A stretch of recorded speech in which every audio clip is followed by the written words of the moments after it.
Good morning, everybody. Welcome to the third and final day of CCAT 2021. Thank you so much for joining us. Firstly, also thank you to those of you who attended yesterday and were incredibly patient with the various scheduling changes that we had to make and were able to stay with us for the extra time that we spent on yesterday's session. I hope you enjoyed it and found it useful. I'm Emma McKinley. I'm a research fellow at Cardiff University, for those of you who haven't been at the last 2 days sessions. I'm just going to do a really quick housekeeping and an overview talk before handing over to Jean-Francois Dulong, who will open this final session of CCAT 2021. So as has been the case for the last couple of days, this is very much an audience participation is required session. So please do keep asking our speakers your questions and popping comments into the chat box. It's been great to see everybody introducing themselves and seeing links for projects and different ideas come out through the chat. So please do continue to do that today, and please keep the Q&A box for the questions for our speakers. I'll try my best to ask each speaker a question after they've given their talk, but there will also be the discussion session at the end of the day. Today we will definitely be finished for 1 o'clock because I need to go on to another meeting, so we will be finishing it on time, but please make sure you do pop your questions into that Q&A box. We'd like to keep the chat going online as well, so if you are a tweeter and you want to engage with the wider community, please tag us in any tweets, and also our speakers if they've included that information, and use the hashtag CCAT 2021. Please be assured that you are all on mute and your cameras are all switched off, so don't worry about dogs coming in or cats or anything else going in the background. We can't see or hear you, which is why we need you to use the chat and Q&A functions. The sessions are being recorded, so if you missed yesterday or Tuesday, or you have to dip in and out of today's session in any way, we will be making recordings available in the next week or so. They'll be on our YouTube channel and on our website as well. And we will be sending a feedback form around probably tomorrow or so, in the next couple of days, because we'd love to hear from you about what you enjoyed about the sessions and what we can do differently, and those conversations that we want to keep going in the future. So for those who are new to the sessions and who weren't able to attend over the last couple of days, I wanted to just give a really quick introduction to CCAT.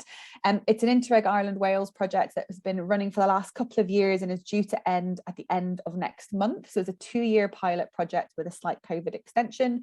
And it stands for Coastal Communities Adapting Together. And we've been focusing on communities on the Dublin coastline of around Fingal, and the Pembrokeshire coastline in Wales around Pembroke Dock and Milford Haven.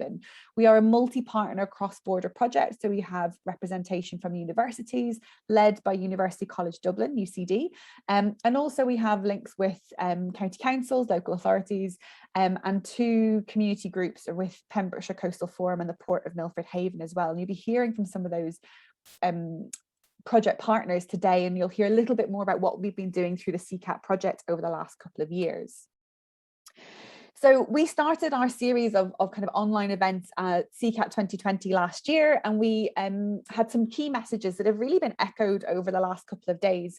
Things like the urgency that's needed to adapt to climate change, and the fact that we cannot underestimate that challenge, and the fact that we need to act now. There was a lot of conversation last year about needing to be proactive around management, calling for interdisciplinarity, and recognizing that there won't be a one-size-fits-all solution, that we need to take that interdisciplinary, cross-sector and cross-policy approach.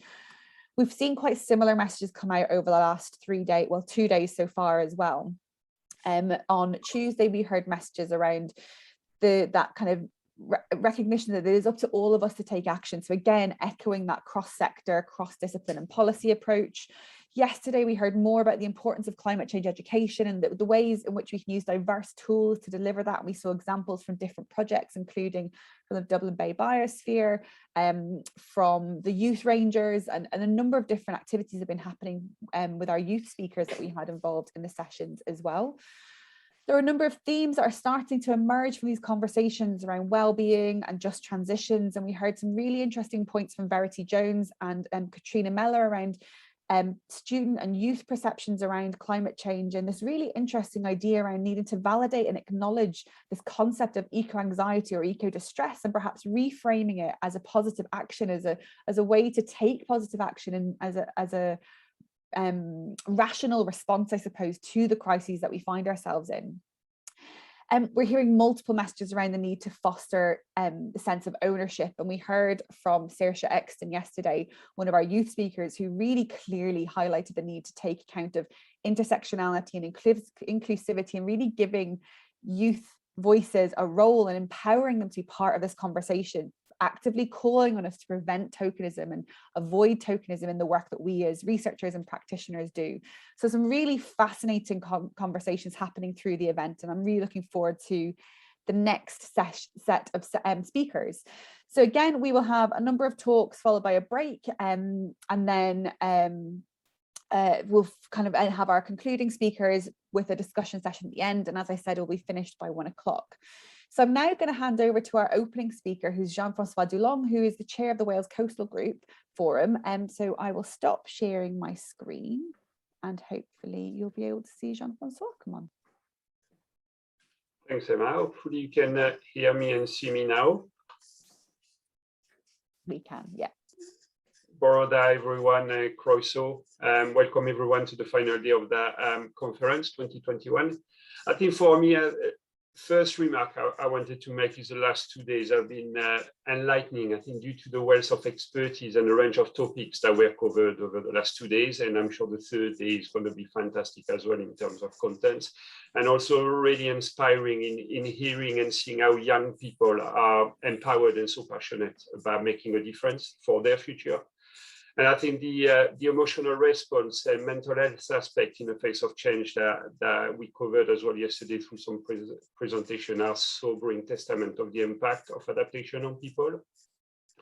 I'm sure you've all seen that comment from the chair of the EA a couple of weeks ago, adapt or die, which is a very alarming statement and a stark reminder of the challenging faced by practitioners and communities and trying to build the resilience against climate change. I think this is also a warning that we must step up in the pace of adaptation. And I think what fantastic examples are taking place, they are scattered around and unfortunately not sufficient, and the scale of change must increase. But this must be strongly supported with frameworks of policies, legislation, as well as interconnected funding streams.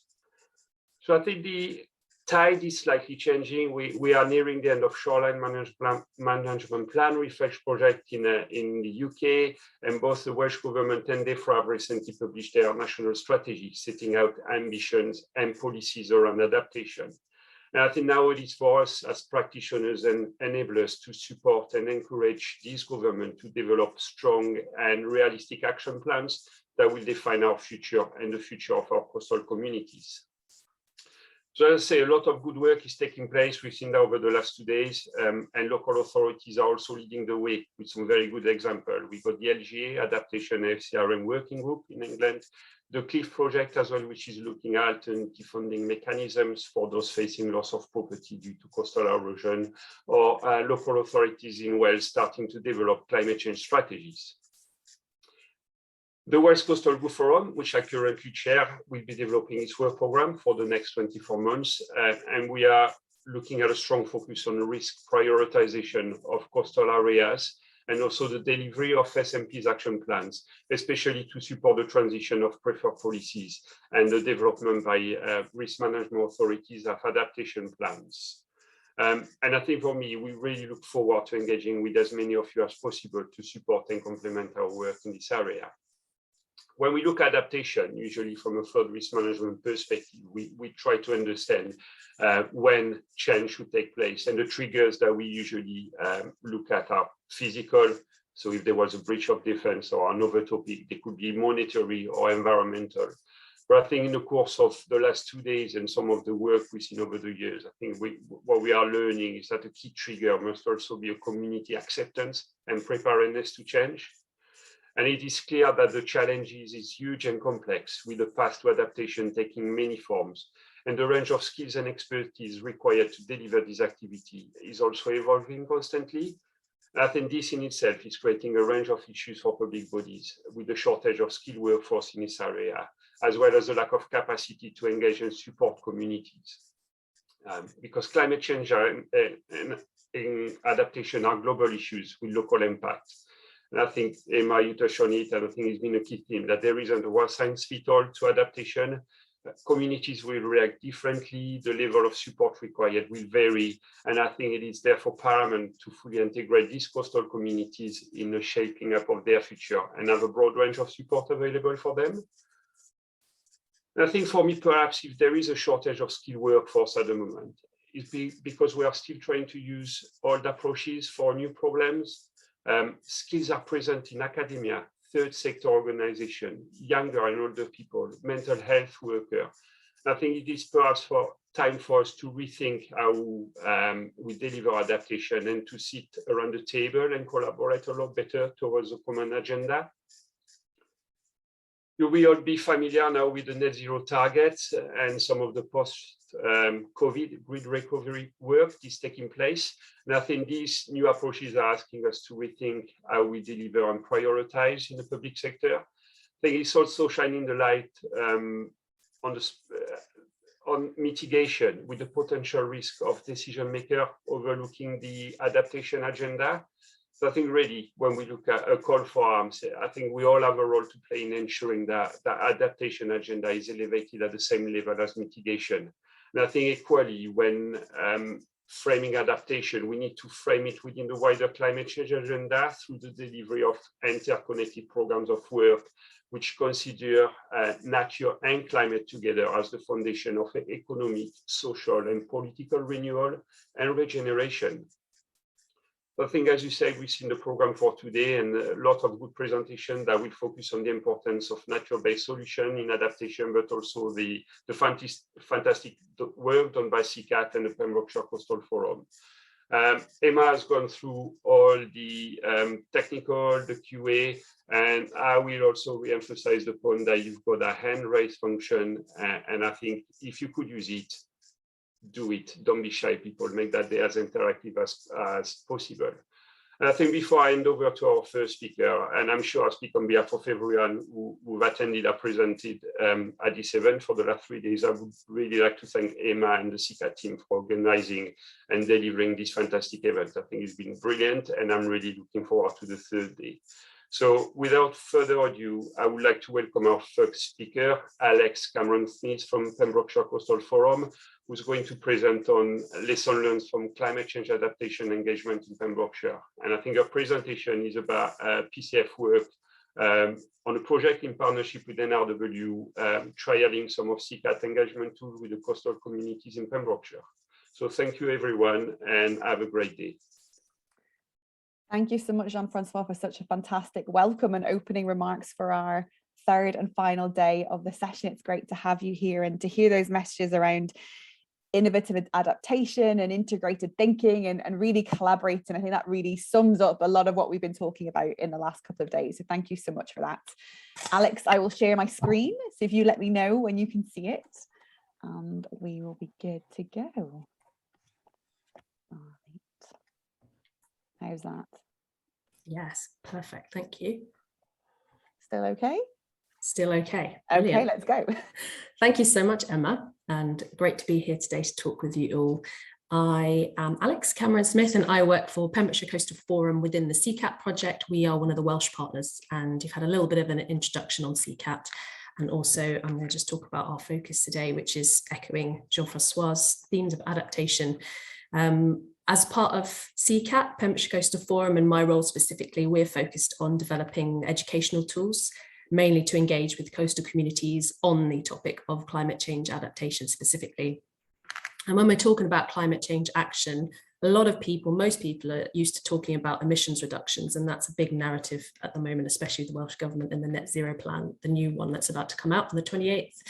And it's hard to describe adaptation to people, or to the average person, and what does it mean? It's quite an abstract term still. So as part of CCAT and this specific sub-project, hopefully this sort of fills that gap in knowledge and understanding, and especially with engaging coastal communities in the Irish Sea. And behind there, you can see a picture of the Broadhaven community, which is the community we worked with. So I'll go on to talk a bit about them now. Can I have the next slide, please, Emma? So yeah, we had a scope where we worked with Natural Resources Wales, and this was a sub-project on engaging a specific coastal community with local adaptation action.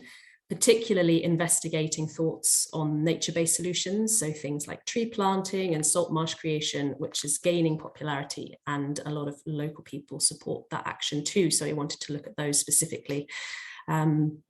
We did quite a lot of research with this project, and the Havens community, which Broadhaven is part of, they met a lot of criteria. So they had enough people living there to make engagement attempts worthwhile. And we made sure we also collaborated with our partners that we usually work with. So people like Pembrokeshire County Council and Pembrokeshire Coast National Park.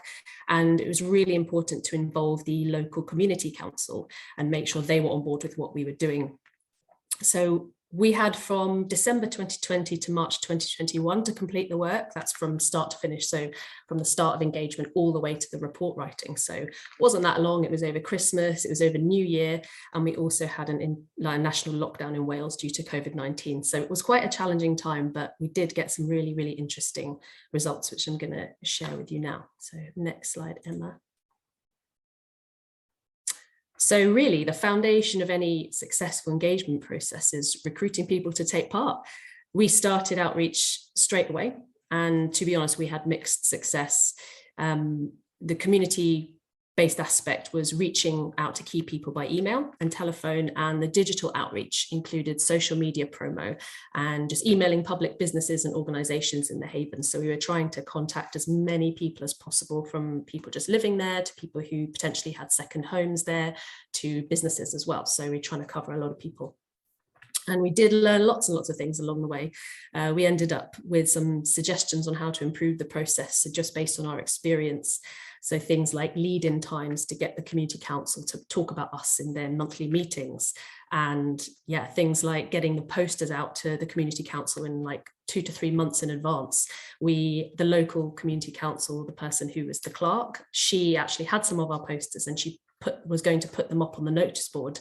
But then when she got there, she found the notice board was actually padlocked shut and she didn't have the key. So she had to go and get someone with some bolt cutters to release the lock and get the posters up. So even things like that, you have to sort of be flexible and sort of plan for. So that was a good learning process. Next slide, please, Emma.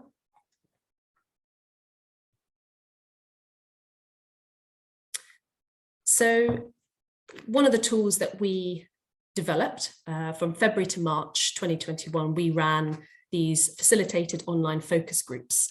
So people would join a call via Zoom, and I'd send them a link to log into the board in Mural. So Mural, which is what you can see on the right hand there, is kind of a big canvas. It starts off as a whiteboard and people can add stuff to it. And this is what we used for our engagement.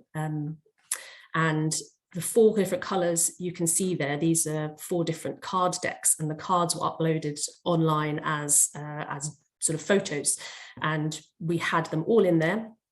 And then people would log in and move the cards around and engage with them. So it's quite a good platform to get people to log in and engage and move things around. So we had 4 themes of the cards, and each of them was a separate deck. And we had to make them sort of accessible and think about people who were, potentially colorblind and things. So we tried to do the color scheme according to that as well. So there was a few design challenges, but it was really good in the end. The 4 decks represented the 4 themes. So the blue deck was climate changes, the orange deck was impacts of climate change, the green deck was actions, and the pink deck was people specifically who the community thought were responsible for taking this climate action. And the cards were used in a sort of process. So we would go through those themes step by step, and thinking about their local area, people worked through each deck. So they would leave the priority cards on the board. So they would identify the priority climate changes that were happening in their area. So things like extreme weather events and flooding and things. Then they would look at the impacts, what that could have locally, and then what actions should be taken to minimize these impacts. And then finally, who is responsible? So as I said, participants could move the cards around and they could zoom in and out of the board on their device. And we did have a few technical issues and teething problems at the start, but overall we had some positive feedback from the workshops, and people actually enjoyed using it, which was really, really good for me because I developed that. So it was really important that people actually engaged with it and enjoyed using it. So now we've also developed a deck of cards and an activity pack for schools, and we've managed to do some pilot workshops in person, which has been really, really good. So yeah, the workshops have worked really well so far. Okay, next slide, Emma. Thank you. And the other tool we developed was a participatory mapping tool, which was based on the themes of the card decks, and they could be accessed by an open website link that we shared with people. And community members marked any changes they had seen, what impacts there were, and any actions that were taking place or that they felt should be taking place. So this was a chance, if people couldn't come to the workshops, they could also log on to this map tool and also record information they knew about the area, sort of geotagged and geolocated, so they could select where to put that information. So it was a really good representation and visualization of what was happening locally, and other people could see that if they logged on. So it was all publicly available, although it was completely anonymous, so people could see the data, and then we felt people could have a sort of safe place to say what they thought, especially with regards to actions. So each entry was displayed publicly, and each circle on the map is a different color, and they were matched up with the themes of the cards. So the different colors represent the different categories of information. So we felt it was really good to use this map alongside the workshops in case people couldn't come, and also it didn't require a facilitator to oversee.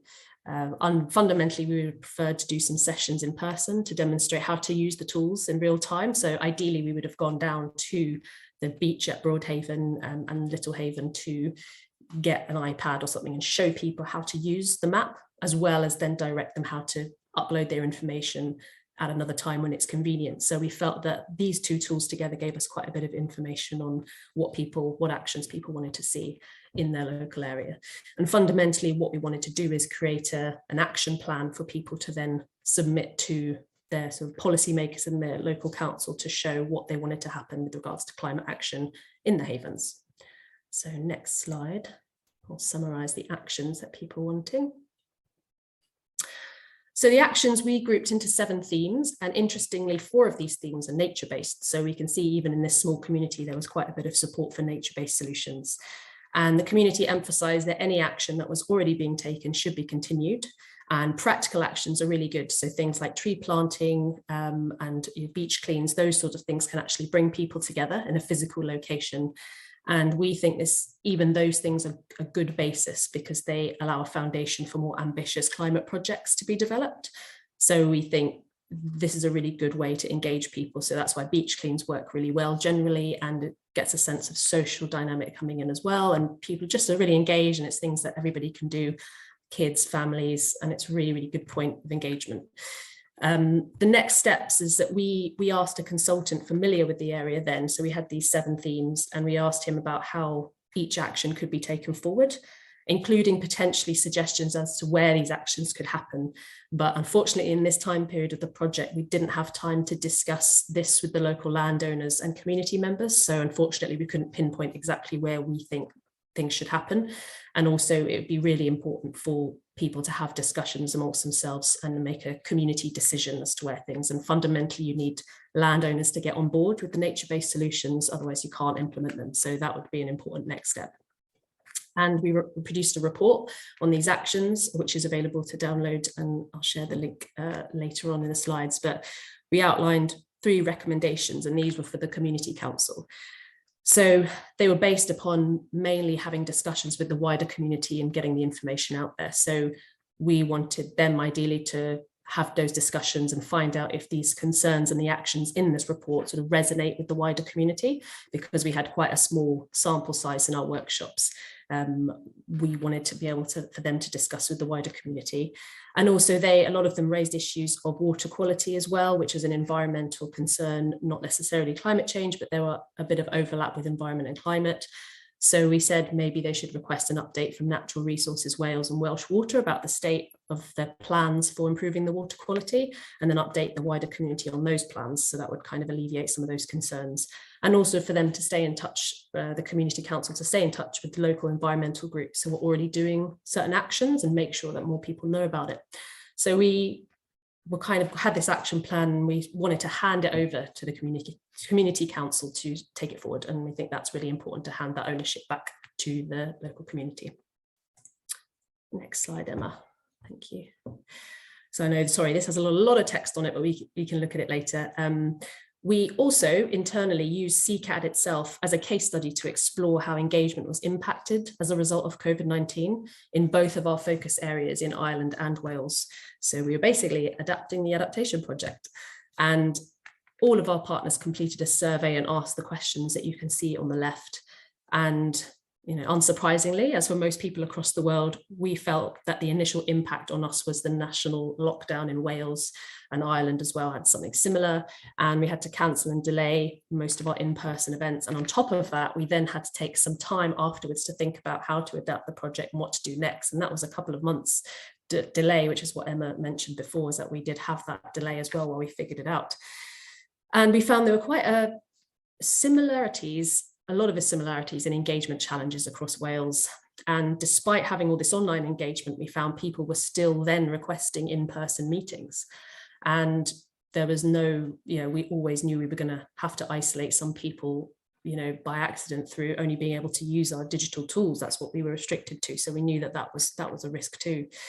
And fundamentally, we're kind of living under this new potential of, restriction and release, these cycles with COVID, and when we're uncertain as to what will happen next. And along with that comes with financial challenges and difficulties with internet access will continue, especially at the coast. Coastal communities have notoriously bad internet, but there are lots of opportunities as well now.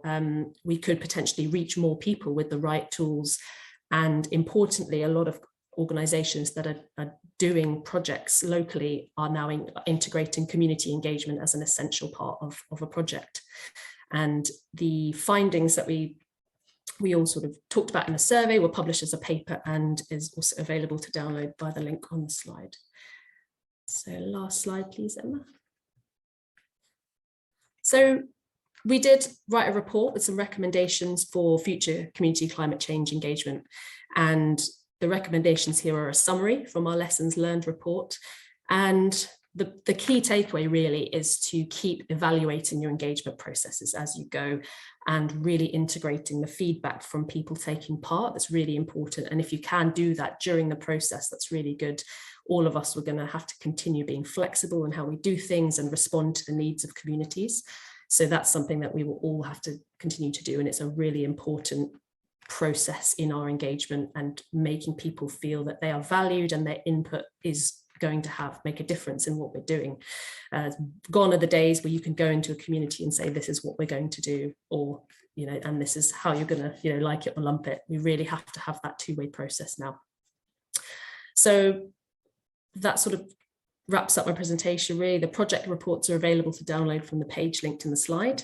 And fundamentally, we hope this will add to the database, which is growing, of the growing database of engagement studies and good practice. And we hope the findings will be able to help others who are looking to engage communities as well. Thank you very much. Forgot to unmute myself. Thank you so much, Alex, for that fabulous summary of all of the work that you've been doing. And I think some of those recommendations, I very much appreciate the don't engage with communities when there's a global lockdown happening, as if it's something we can control. But I love that as a suggestion. Let's hope that is something we don't have to think about again for a while. We haven't had any questions coming in yet. And Jean-Francois has raised his hand. Jean-Francois, would you like to come on and ask a question? Excellent use of the hand raising function. I know, I have, simply because panelists can ask questions on the stuff. Very good presentation, Alex. Thank you. And I think I'm trying to reflect. I think in the introduction I mentioned Risk Management Authority having to develop adaptation plans, especially for the communities that may be facing change. And if my memory is good, I think Broadhaven, South and Little Haven are earmarked on the SMPs, are having to transition from order line to no active intervention in epoch 2 or 3. So I'm just wondering how your work could support either Pembrokeshire Council or NRW in developing the adaptation plan. And certainly I think that engagement and getting the residents and the communities to shape up that adaptation for these specific communities?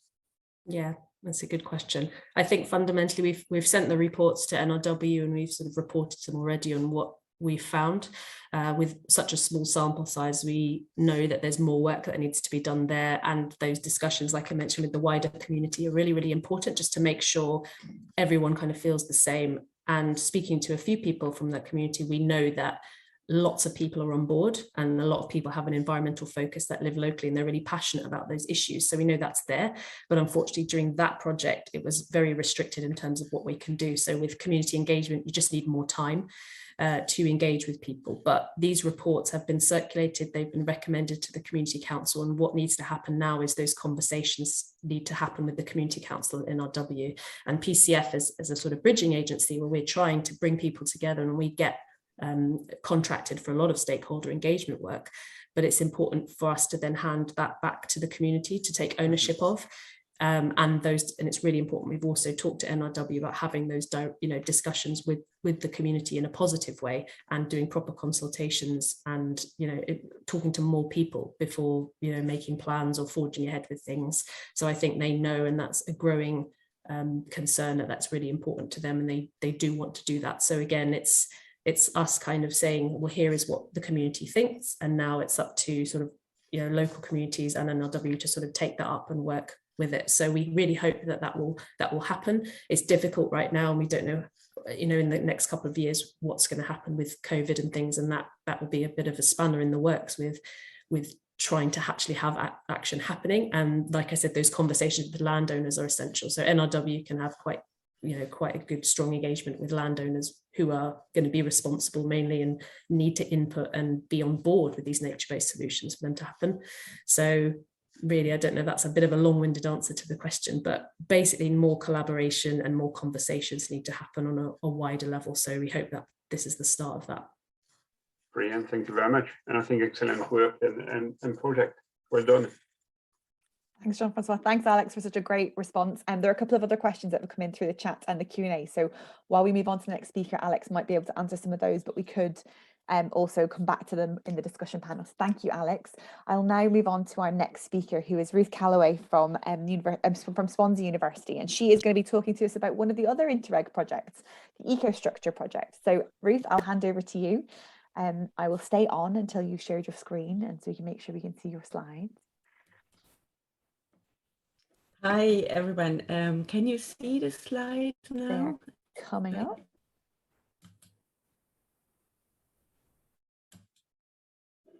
They're just coming.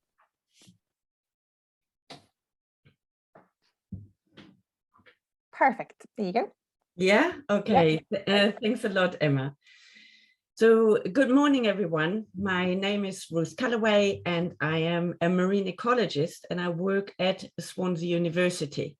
And I want to talk to you about sort of the Ecostructure project now, but specifically also about a case study of an eco-engineering project that really started out mostly as an ecological project, but community engagement got a much bigger role of over time, and arguably now it is the community engagement is maybe actually more important than the ecology.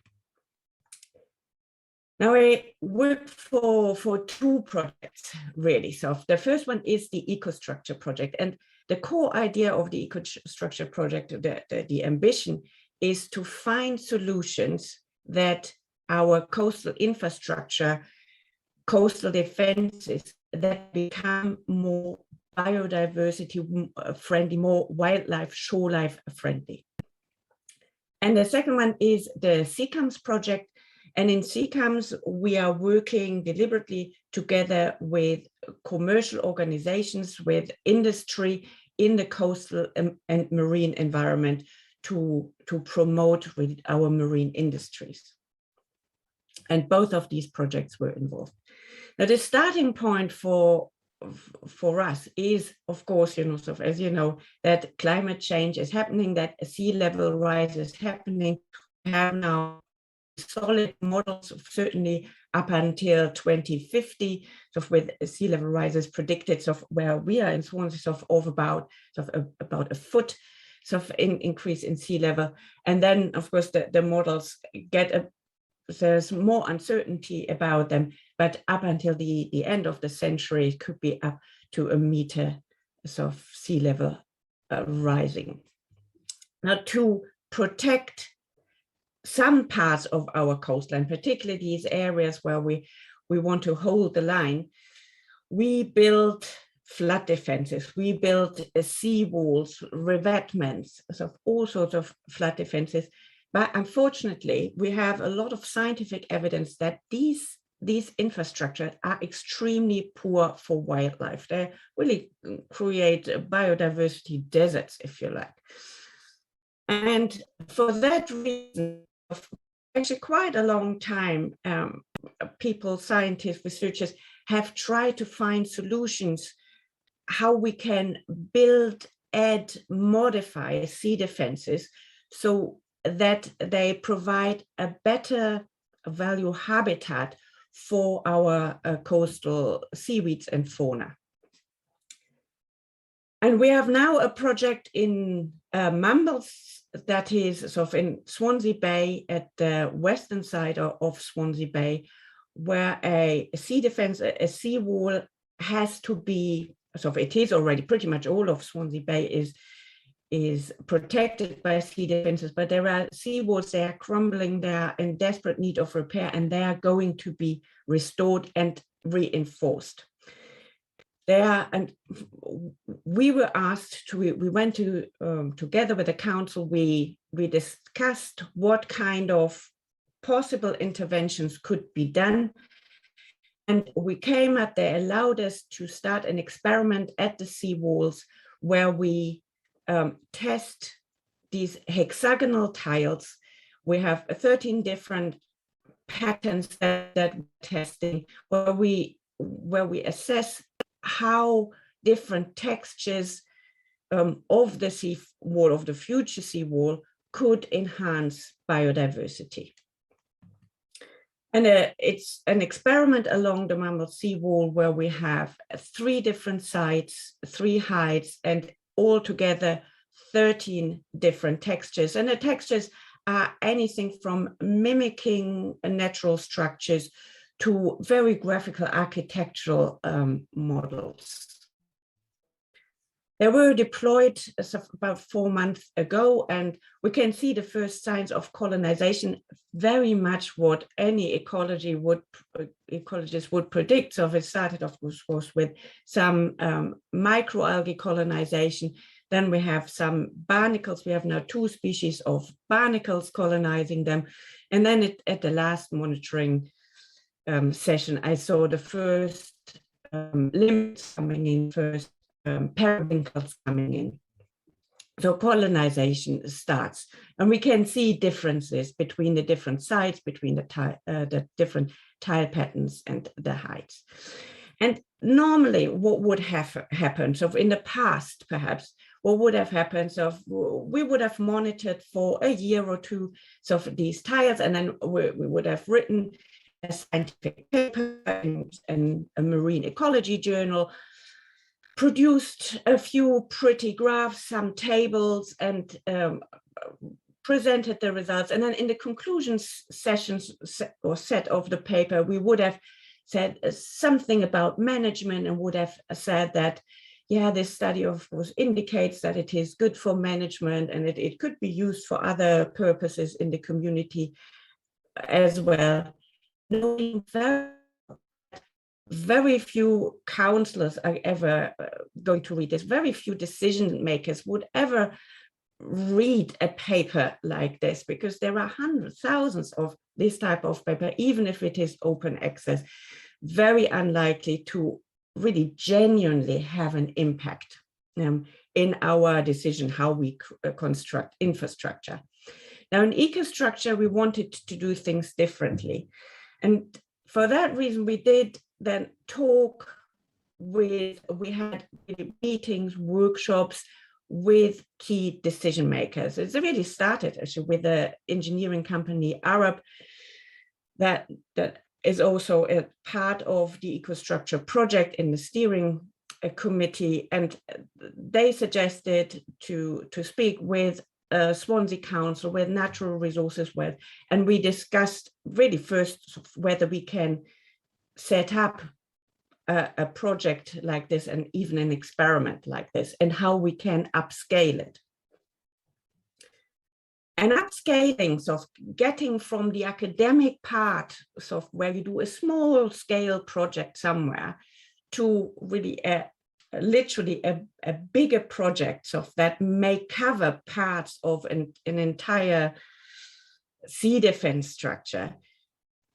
That is a totally different challenge to just having the academic experiment. And we had to then get together with a number first of industry organizations.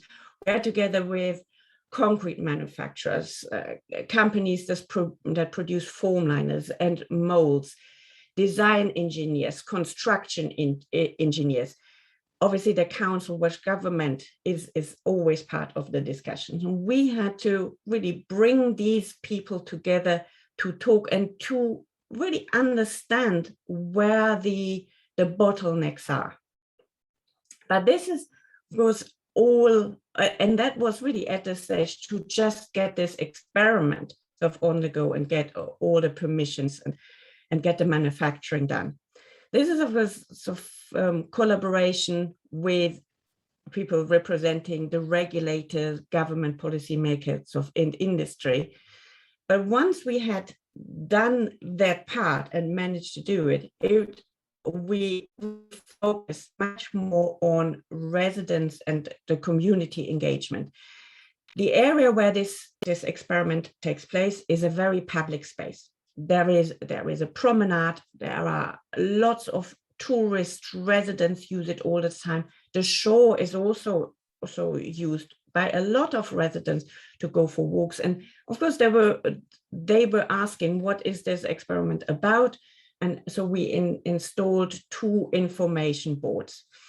On these information boards is also a link to an online survey, because but also importantly, the council is very interested on what the community thinks of this approach of eco-engineering, and but also which kind of patterns they really like, because it becomes clearer all the time that yes, the ecology and the biodiversity enhancement is important, but it is also people's local shore. It is the infrastructure, the seawall is liked or not liked so much. So the aesthetic of the infrastructure is important as well. And this survey allows people to say which of the patterns they would like to see in the future.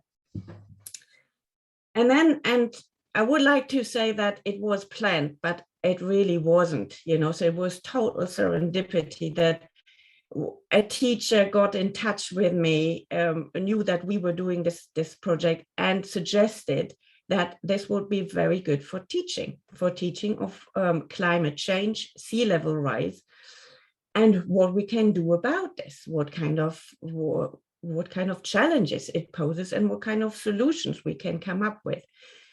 And we really embrace this and have so far done 7 events already with primary schools, 2 with secondary schools.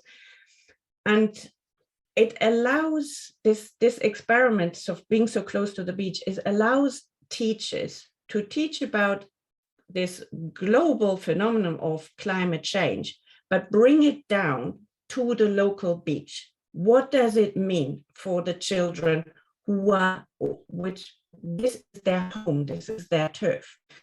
And I think that it might address something that Emma said in her introduction, this climate anxiety. You can sense that, and an experiment like that it's a very small step, but it shows that you can actually do something about this, so if there are solutions about that, you can think creatively about this. And actually just yesterday, the teacher sent me a whole raft of paintings and drawings that the children did. And this is then subsequent to something that another class did. So the children are often, of course, really lively and creative. And this class here sort of created their own sea hive designs. Additionally, we work closely together with the Mumbles Community Council. Again, so it was more an accident that we met and bumped into each other. And the Mumbles Community Council is very active in terms of engaging the community in environmental activities. And this is part of it. And so we share a market stand where the community council talks to people about waste management, about not using plastic at all in shops and so on.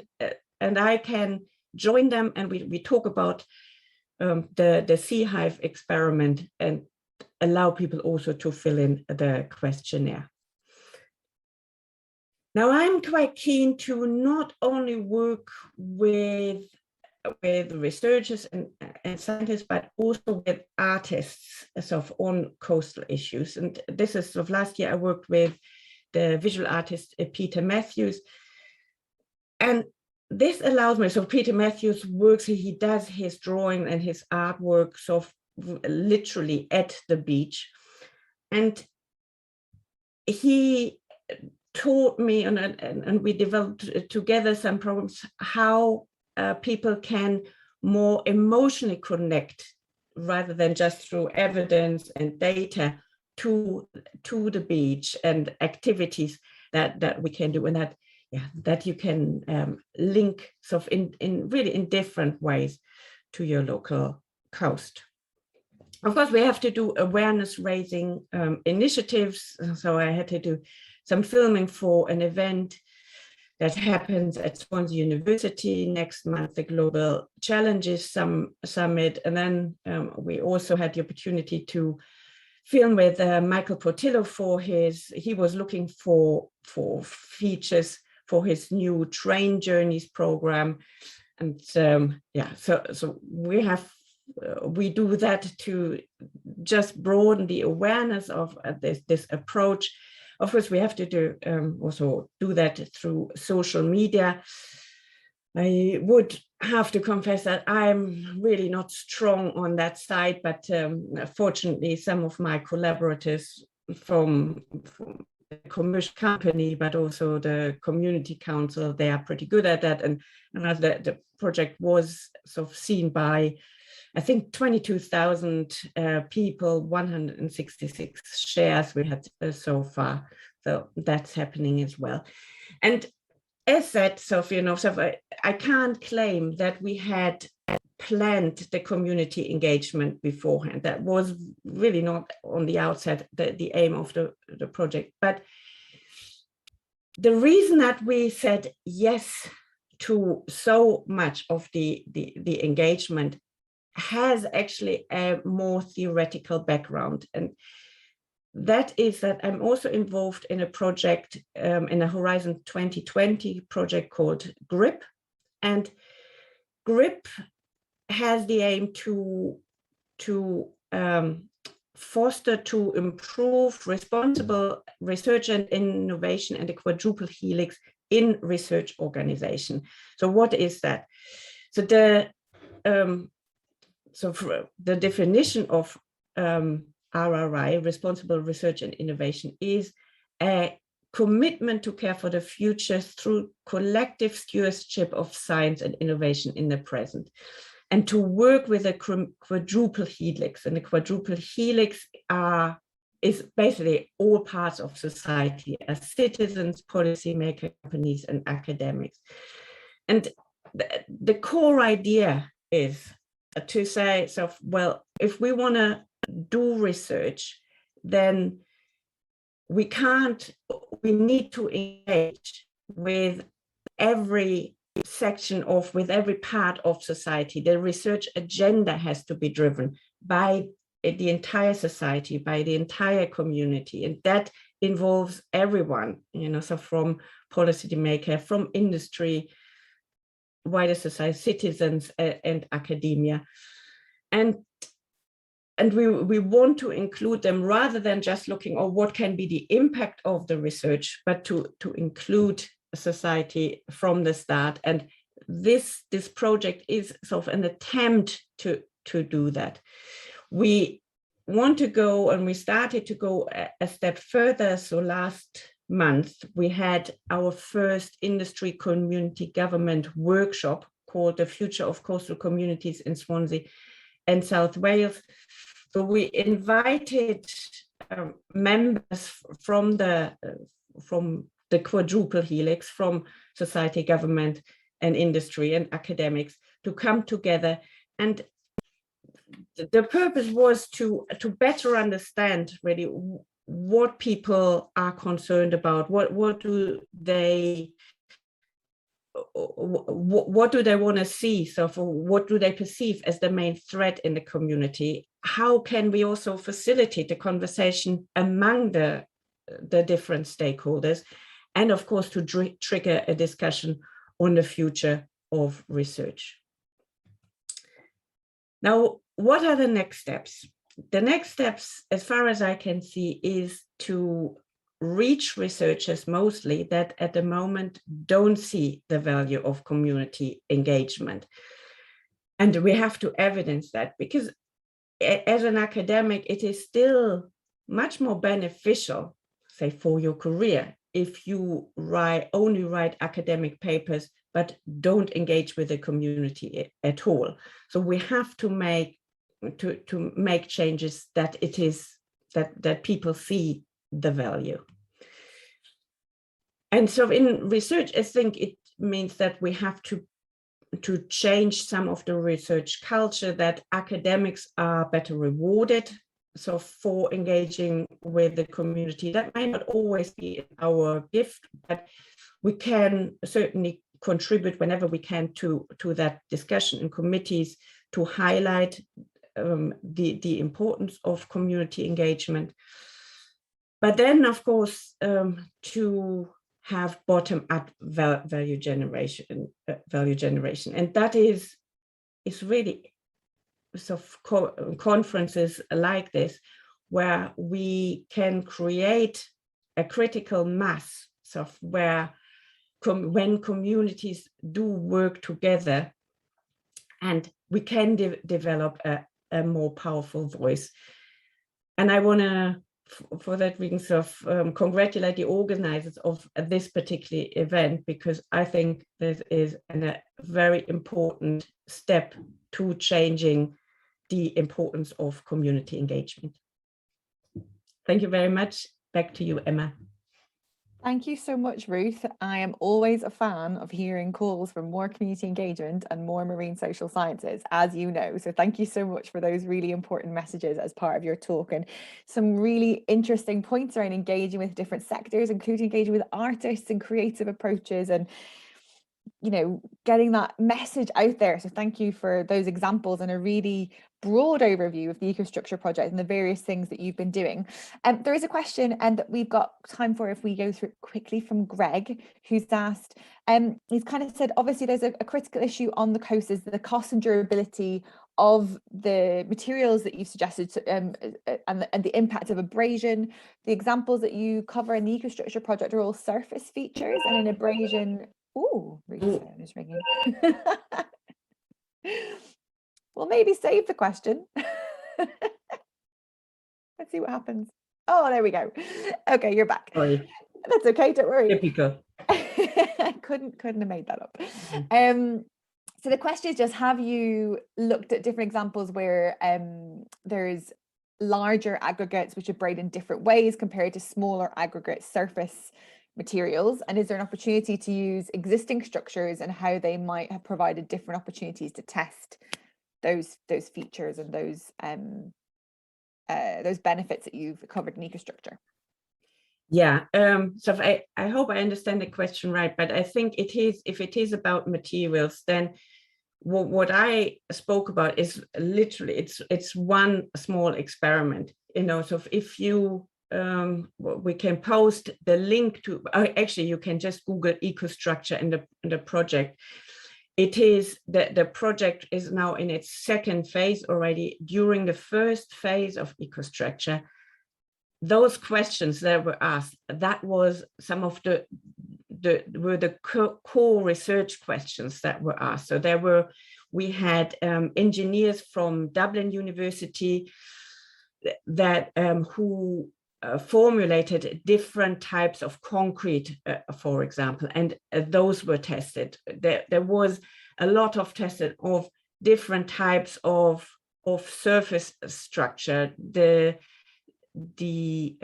patterns that were tested were taken from natural shores, where we were looking so which of the textures work best for biodiversity, and then different types of tiles were created. They were then deployed horizontally. We was looked how vertical surfaces work. So there is a whole raft of different materials that was tested during Ecostructure, and it is all, so the outputs, as far as that they're still coming online, but as of a lot of this you find already on the Ecostructure webpage. Brilliant, thanks Ruth. And some people are very helpfully sharing links in the chat box already, so that's brilliant. Thank you so much. If anybody has any further questions for Ruth, please pop them in the Q&A and we can come back to them in the discussion session. I now would like to welcome Tim James from Pembroke Marine, who's our third speaker of the morning, and he'll be talking to us about the progress in the work, and I guess also the engagement with CCAT that Pembroke Marine have been kind of participating in over the last few months. So Tim, over to you. I can see you. I'm sure I'll be able to hear you in just a second. Good morning, thanks Emma. I'll stay on my screen. Hear your screen. Yeah.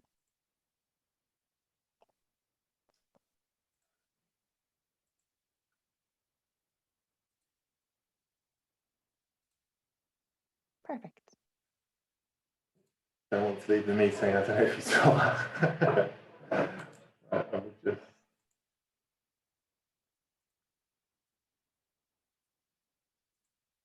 I just also stopped myself recording myself at the bottom. There you go. I was just going to say that to you in case you hadn't spotted it. Perfect. Off you go. Thank you. Brilliant. Let's go back to the beginning. So yeah, good morning again, everybody. Yeah, I'm Tim James.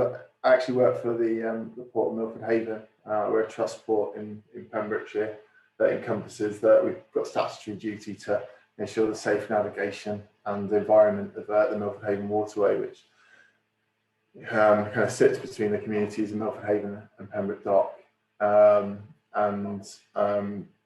know, I'm a life sciences graduate marine biologist, and I've been developing renewable energy projects for the port since the last 10 years, and I've been doing onshore wind before that. And you know, it's a career I've got into because you know, I'm really sort of quite concerned about climate change and the impact that it's going to have on, you know, what that it's having today, that it's going to have for my children and their children, and sort of want to use my career really to you know, make sure that we're doing as much as we possibly can to try and you know, mitigate the issues. So and I think, you know, as a society we've got to adapt to climate change and manage the severity of its impact. And I think we've got two choices really, as individuals and as communities and as industries. And you know, you can, as political leaders, you know, you can kind of apply this this thought to anything really. And the first is you can kind of just sit back and let others do the work and solve the problems, or you can kind of get on the front foot, which I think is my personal preference and the preference of the Port of Milford Haven, and try and create the environment where that adaptation to climate change also brings about kind of prosperity for the communities, and you know, brings jobs and growth and yeah, so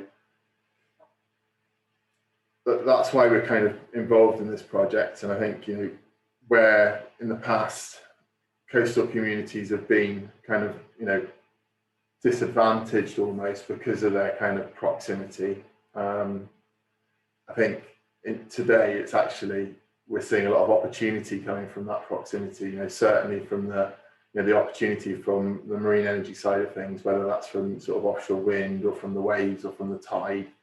And so bringing that back around to Pembroke Marine, which is what I'm going to talk about today, it's really been a project that's trying to get this community on the front foot to prepare the facilities and the environment by which we can prosper from the activity that's going to come in as society adapts from climate change. And we do this in a number of ways, and we can't do it alone. That's the other. What's great to see 80 odd people on here from all over the world wanting to collaborate around how we engage around climate change. And we recognise as a port, we can do certain things, but we can't do it all. So we've got to collaborate with key partners, and that's a key theme on this project. And it's not just about the 4 partners who are delivering their bit. It's how we collaborate with industry, how we collaborate with government, how we collaborate with the community to create this critical mass to really drive this kind of step change that we want. So as I said, there are 4 elements to, sorry, I haven't said, but there are 4 elements to Pembroke Marine. So these are basically what the funded deliverables are going to create. I didn't mention, it's a £60 million project, which is made up of about £28 million of regional funding from the UK and Welsh Government. There's some European funding in there as well from a variety of European sources. And there's private investment as well from the Port of Milford Haven and some other elements. And it's all about trying to create that environment, as I said, and it's split into these 4 different elements. So I'm just going to spend a couple of minutes just going through each of the elements, just to give you a bit of a flavour. By all means, go on to research these names on the internet if you want to know more about them. And everybody's got their websites, and you can get more in tune with them through that. So first is the Marine Energy and Engineering Centre of Excellence, delivered by the Offshore Renewable Energy Catapult. So independent think tank, implemented by government really to solve industry-wide problems for the benefit of all.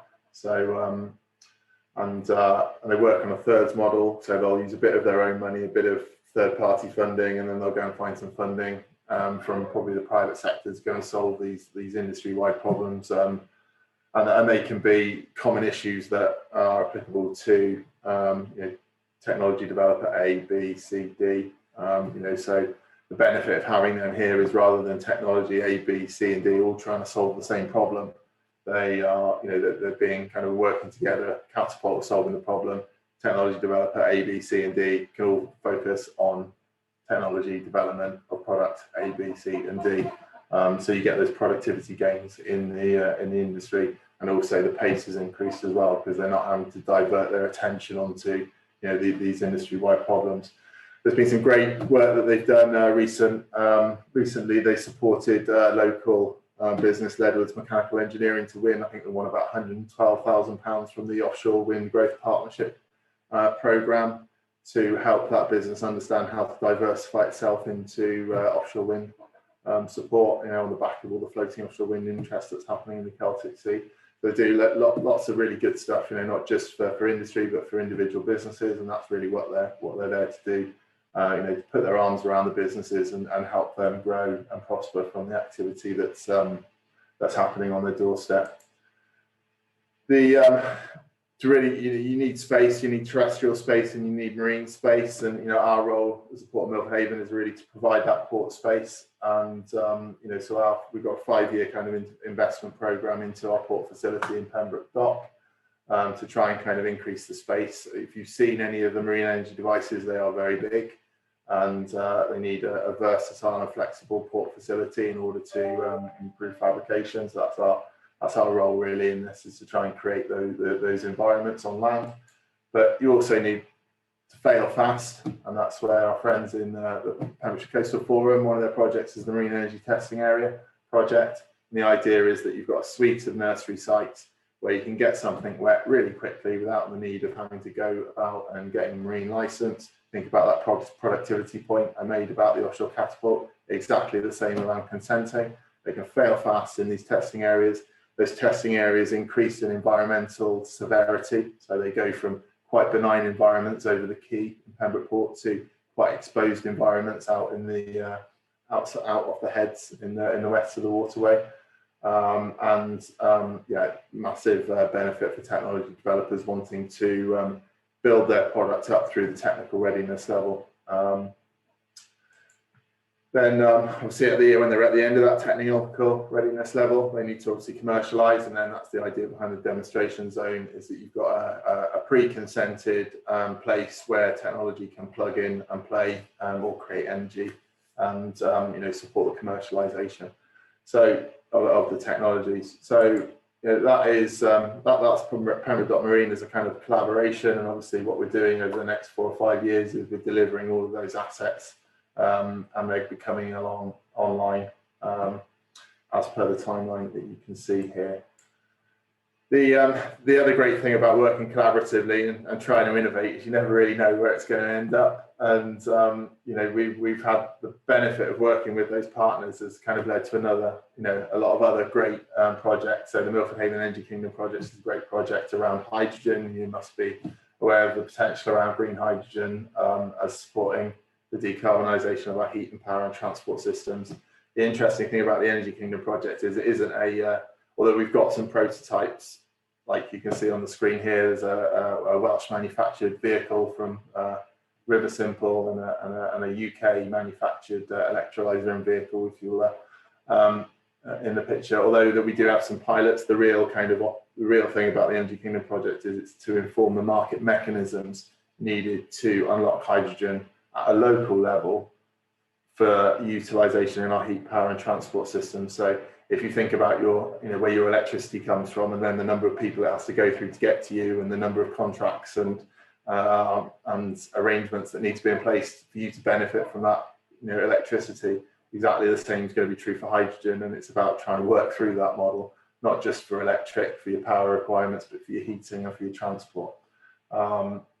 It's also done some other couple of projects there, which just in the interest of time I won't go into. But it has also spurred us to get involved in CCAT and also Ports Past and Present, which is this sort of how we how we kind of tell the story and engage with our community about these projects and climate change and the opportunities that come from them, or the challenges and the opportunities that come from them. So it's a foundational project, Pembroke Marine, which other things are going to be built off, and it's been a really interesting ride and a great learning experience. But we are just about to start delivering it, so now we've got to focus our attentions there. But I wanted to spend just a couple of minutes, obviously, because this is about engaging communities, is just sort of talk through what the team have been doing to engage with our communities around climate change using through the CCATs and the experiences we've got there. I did try to kind of throw up our story maps. Those involved in the project know about story maps, but I think because of the number of people and the lag, I'll probably just throw some screenshots up. And then if we can just, what I'll do is I'll put the link in the chat, and then you can kind of go through the interactive session on your own when you've got time. But we've got a story map site, which basically it's fully interactive, and you kind of play around with it, and you can, it's pretty cool. Well done, whoever created it, because I had a lot of fun on that this morning, I'll be honest.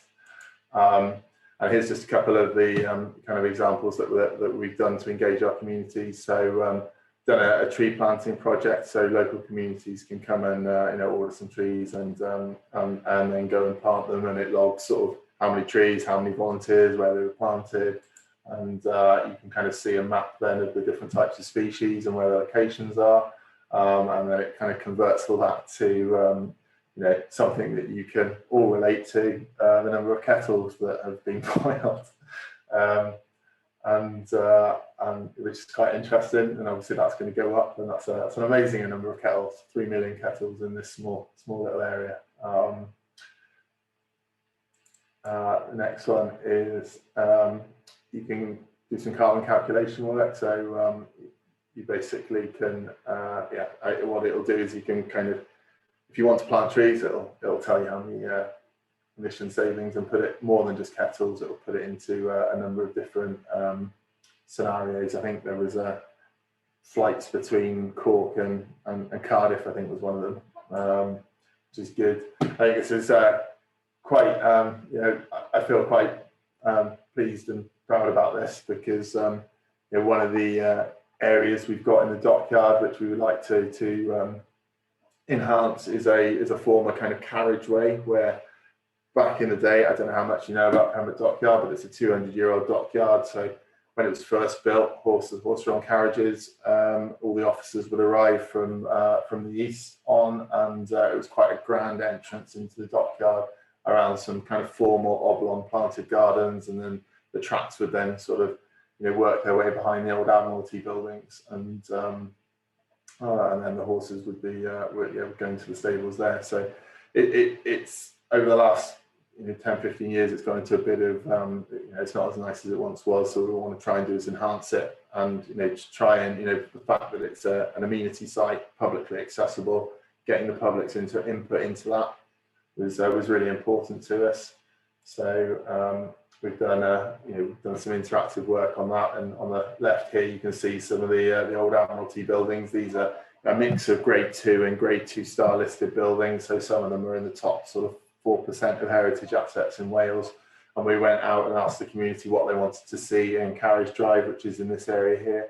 And all this area here is publicly accessible. So if you're trying to sort of tell people a story of Pembroke Dock and the dockyard, you can't do it in the middle of the dockyard where you've got ferry traffic or cargoes running around. You've got to do it in public areas. So and this is the area with the highest concentration of heritage assets. So it makes complete sense to focus our attentions on that.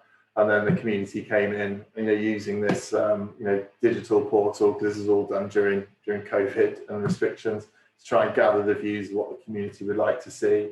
So, that was done, and then we got a really nice kind of summary of the types of things that the community wanted to see in that. And we're just planning that project now. Actually, we're using this to be a bit more ambitious and sort of say, well, we want to do more than what we were originally going to say. We want to extend it beyond Carriage Drive, and so that the project can act as a better link between the town and the dockyard, which throughout history they've really had a really close relationship, and that seems a little bit disparate in today's time. So we can use this project to kind of help build that bridge back up.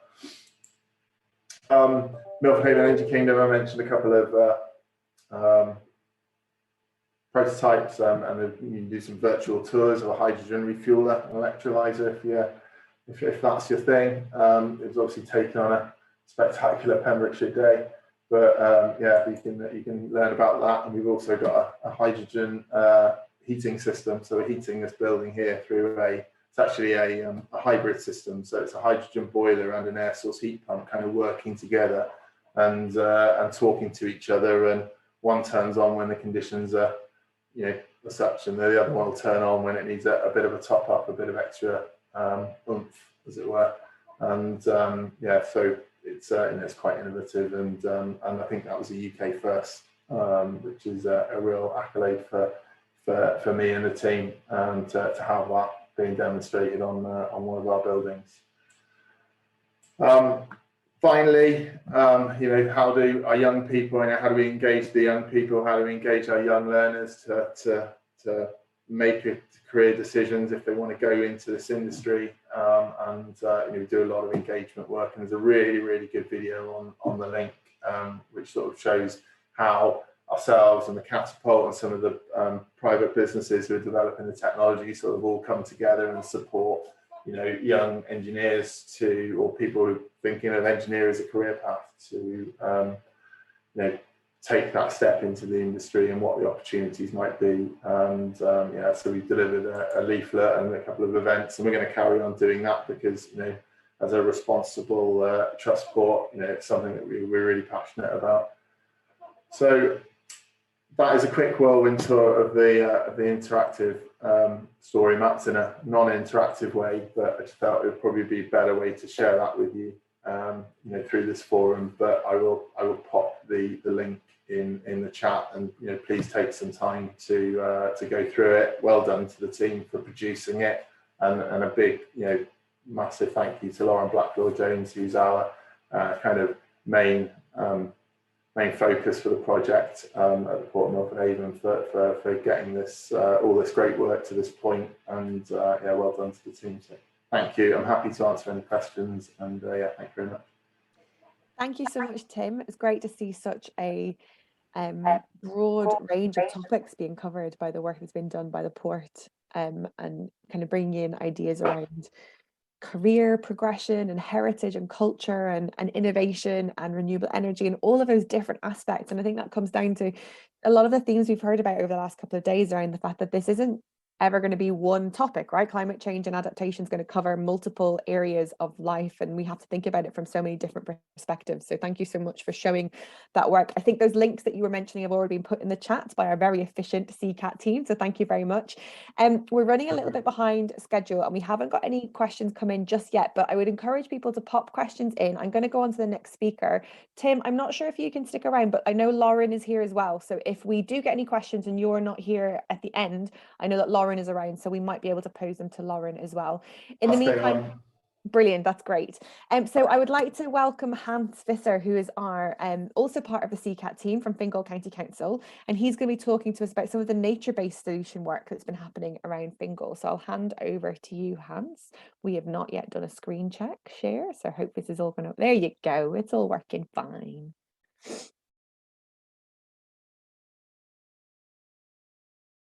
I say that. Spoke too soon. And Hans, just so you know, you're still muted.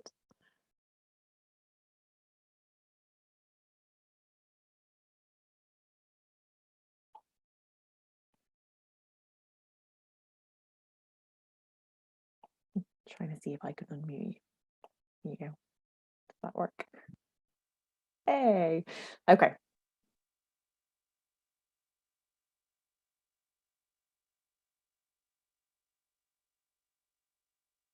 We can't hear you. No.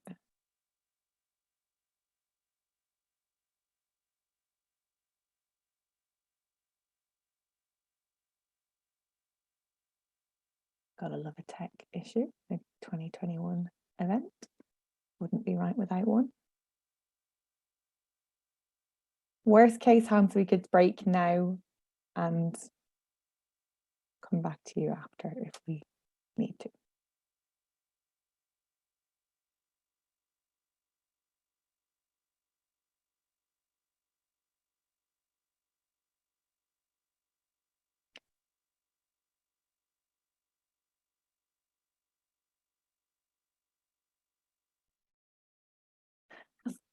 Oh, try now.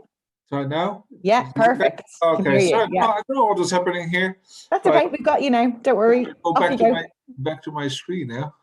Right, so you can see this presentation? Yeah, perfect. Yeah, okay, grand. Right, sorry about this now, not sure what happened here. Right, my name is Hans Visser. I'm a biodiversity officer at Fingal County Council. I've been with the council now in this role for about 20 years at this stage. I'm talking a bit about nature-based solutions, I suppose, in a wider application, as well as, I suppose, what we have been doing in our own county itself.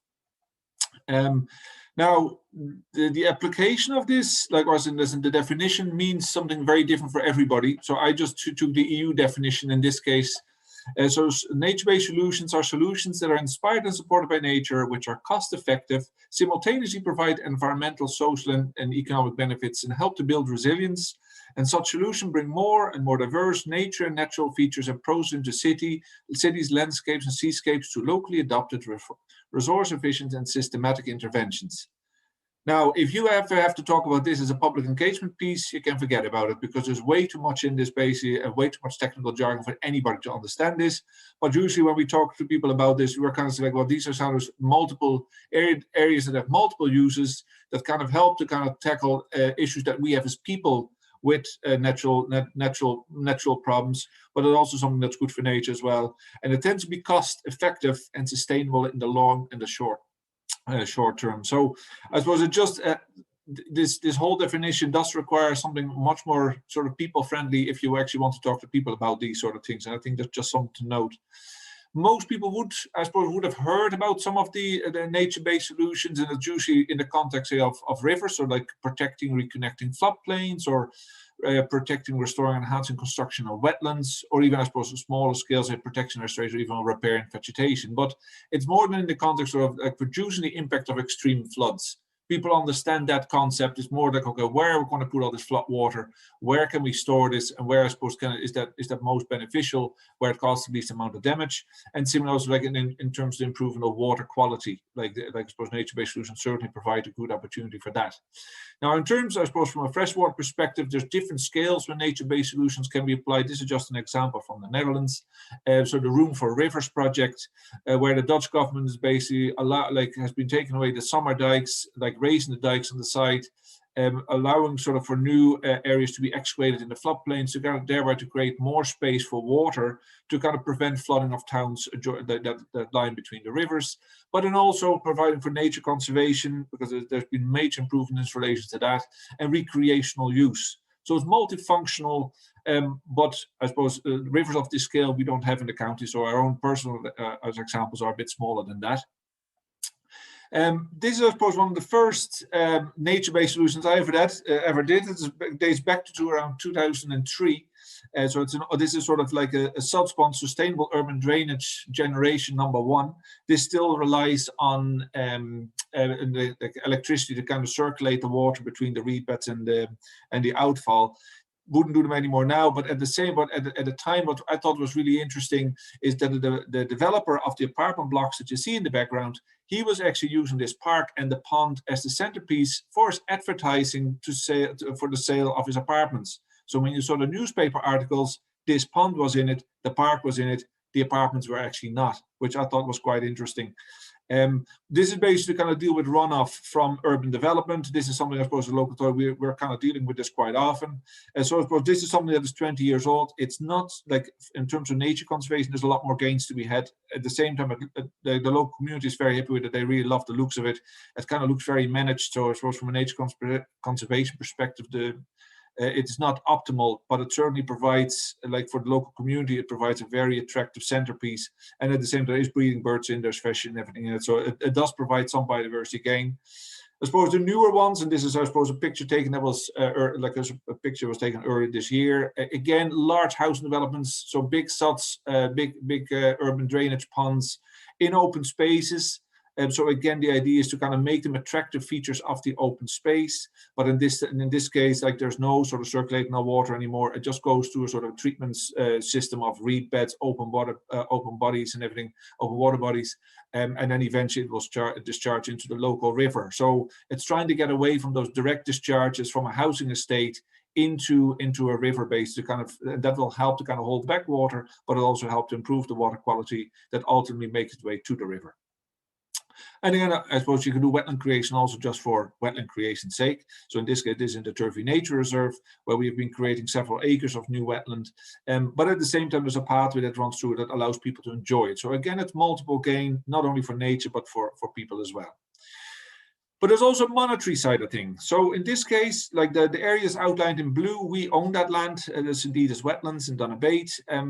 Our health service here was basically working on the development of a new forensic mental hospital. And they were initially planning to build a huge surface water tank in this area to take all the surface water drainage of it and then to release that then into the wetland on the site. Now we can say, well, this wetland here was slowly drying out, and so it wasn't in a great state anymore. So we said, like, well, instead of you building this enormous tank here, why don't you allow the surface water to drain this directly? And that's basically what happened. So they saved themselves around 500,000 euros for not having to build a tank and the associated infrastructure, and by being able to discharge directly into that.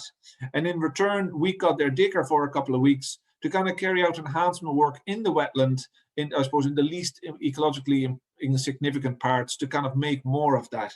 So now we have loads of open water bodies and everything sitting in that, and particularly because we had the extra water coming from the development, it basically meant that like all of these will now actually have water year round. So it was a win-win situation for us. We kind of, I suppose we got a better wetland in return, while I suppose our health service basically saved themselves €500,000 in terms of construction costs.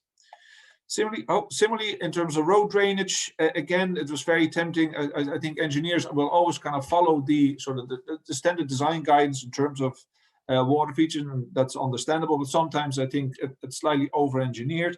In this case, like the initial proposals here for there was some sort of wetland plan, but it was all hard engineering on the side. In this case, it wasn't actually necessary because there's impermeable clay underneath. So there was no need for lining. There's no need for concrete edges. And it saved several well, I suppose a good many 10,000 euros for not having to do that. So again, you have a natural wetland. There's no sort of artificial features in there that need a lot of maintenance or anything. And it basically means that, again, the long term, it's cheaper as well. And even at construction stage, we saved a lot of money at the same time. So there's definitely, I suppose, always a good case to be made for that. And I think it's often in terms of engagement, where it's kind of early engagement with design teams for them, like as well, and often with the engineers. The ecologists are usually not part of that, but where you ask them, it's like, well, what option, like I suppose, what solution are you proposing? What other options are there in terms of, instead of an engineering solution, is there a more nature-based solution, basically? In terms of public engagement, far less of that. I suppose this was land we owned that wasn't really used by the public, so there was less engagement in relation to that from the public perception type of things. Now, in terms of the reconnecting rivers and floodplains, this is in the Rochester estuary where we removed 1 kilometer of flood embankment to restore the natural hydrology of the adjoining estuary and the adjoining river. And that basically sort of resulted in the fast expansion of salt marsh. Now, I suppose, again, this is multiple benefits where nature actually kind of can do what it wants again by restoring the natural hydrology, but we're also increasing the floodplain capacity of the inner estuary in this case. The salt marsh development also, like the reason I suppose why it's interesting for us, and that's just to kind of give you a graph, it's actually a massive carbon capturing system at the same time. If you kind of look at all these different things, like our initial reaction when it comes to carbon capture is, oh, are we going to do tree planting? And it's the same in our county council as well. It's like, oh, well, we're going to do tree plants to offset carbon emissions. Even if we kind of purely look at the county council's own emissions, it's like, well, we try to compensate through tree planting. Our county has some of the best agricultural land in the country. And one can ask the question whether it makes sense to plant trees on very good farmland in terms of the long-term sustainability of food production for Dublin, for example. Well, we're also a coastal county. And if you look at some of when you look at wetlands and salt marsh and everything, the amount of carbon capture that can be done there is far, far higher than trees. So in our case, it actually makes much more sense instead of doing a lot of tree planting on good farmland, where we actually use our coastal environment to try to carbon capture there. Not only will it help to kind of make the coast more resilient, but it also actually help to take carbon out of the system, basically. Now, so how do we kind of look up on that then? In this case, this is just to kind of give you one example. We looked at this for our entire coastline, where we kind of looked at the historical maps, and this is basically, I think this is the 1830s, where at the time, so like this is the Malahide estuary, Malahide is to the south and Donabate to the north, but we have an area here that actually still shows as part of the estuary. So just a close-up there, you can see this is the Donabate or the Dublin to Belfast railway line. At the time it was still open, it was still sort of a natural sort of flow in and out. That has since then been stopped. The rail was expanded. There's a small little under like a water underpass underneath with a flat valve on it, and basically cut off the entire salt water or the brackish water supply to this whole area. You can still see some of the old remnants of the old salt marsh in it, but now there's flood embankments around it, and so therefore flooding with salt marsh is no longer happening. But it's actually relatively straightforward to actually restore this if you just take these flood embankments away and actually do something with the flap valve itself. Because if you look at the flooding regime, the blue bit here is under existing flooding conditions, basically, which is in blue from the river.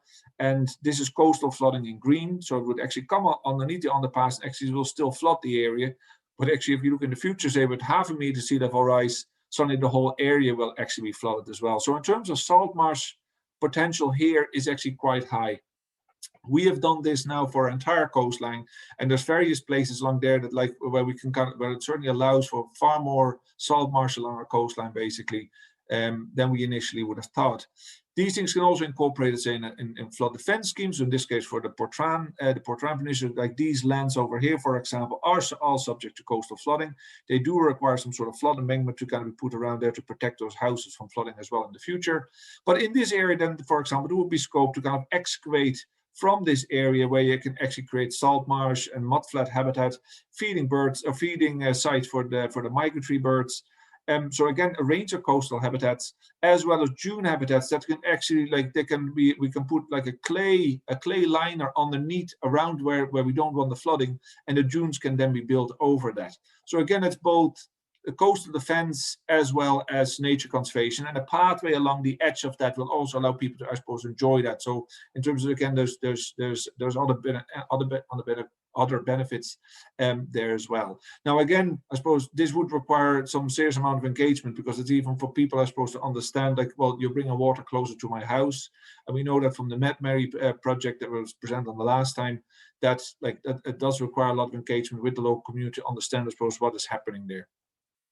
But also in terms of telling the story, so this is just an example I found on the internet in America, where they're kind of trying to make the point, like, well, if we restore 150 acres of this particular estuary in Susan Bay, would actually be the equivalent to removing 3,500 to 7,000 cars from the road in terms of carbon capture.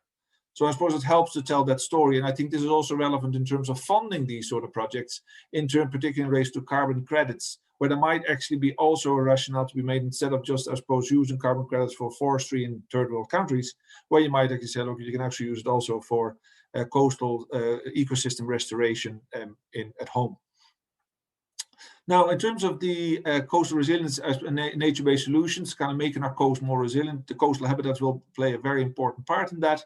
Catalijn yesterday talked to us about the Sand Motor project in the Netherlands already. Last time, the last conference, we had a talk on Met-Mary as well. These are sort of large-scale interventions, kind of working with natural processes to kind of prevent further erosion, prevent coastal flooding, and again, trying to kind of add other benefits to it, such as nature conservation. Nature will benefit from it, recreation will benefit from it. So again, it's multifunctional gain, and therefore, I suppose, better value for money. You're not just doing one thing, it actually provides for a number of different functions at the same time. Now, I suppose in our case, the link between the coastal and marine environment is not always so well understood, at least in Fingal. I know elsewhere this might be different, but we're also kind of looking, and this is more an aspirational project we're kind of looking now at the moment, and that is more to do, I suppose, with the marine environment of our coastline. At the moment, like, we really, this is what our I suppose, seabed looks like. It is like an arable farm, and the problem with this is that every time there's big storms, the sand might actually leave the system, or it actually goes onto the beach, which could be beneficial, but you never really know what will happen there. And similar to arable land during heavy rain, it will actually wash away, it will disappear. And that could have a big impact on our sort of sand erosion and sedimentation processes, which we certainly don't fully understand. Now, the big problem, I suppose, and that's more usually like as a result of bottom trawling. We have a big sort of shellfish industry of our coastline, and it basically rips up the seabed every time. In order to kind of make our coast more resilient, that also means we have to look at the marine environment, not just at our coastal environment, where we'll be spending millions on coastal defense projects. But I do think if the coastal environment is not sorted, we could actually just making things worse. So I suppose, just to give you the example, it's what it looks like before trawling and after trawling. This actually fixes the seabed. That certainly does not on the right. So this is something that we are kind of looking at to see, well, what exactly, how is this linked to our own coastal defense measures? The red area here that you see here is basically our shellfish areas, and our coastline is more or less like this area here. If we can actually get the maps that shows the trawling activity, you can see that right up to our coastline here. The areas in yellow is all the sort of sand dune system where we're having massive problems with erosion, and where in the near future and further in the future, we will have to spend millions to defend these coastlines.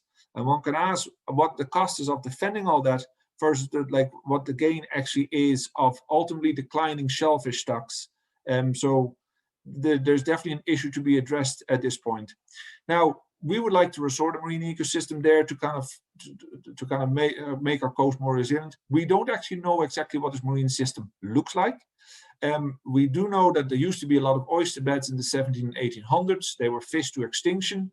So many other things disappeared with that as well, because the oyster beds, for example, will be major ecosystem builders. They have, once they go, they have an impact on many other species as well.